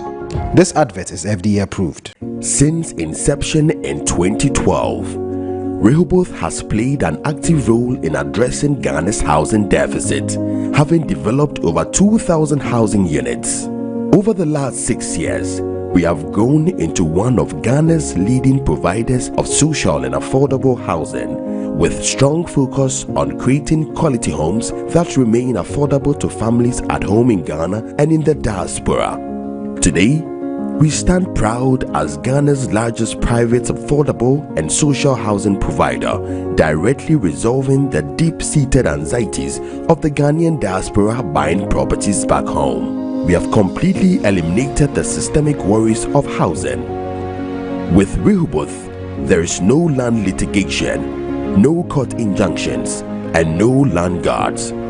Every single development is fully secured with proper, flawless documentation, providing our homeowners with absolute peace of mind. This revolutionary journey of affordable housing began at Rehoboth Knightsbridge in Kwabena. Developed as Africa's premier age-certified green community, Knightsbridge shattered the status quo, proving that sustainable, world-class urban living with elite amenities could be made accessible to our people.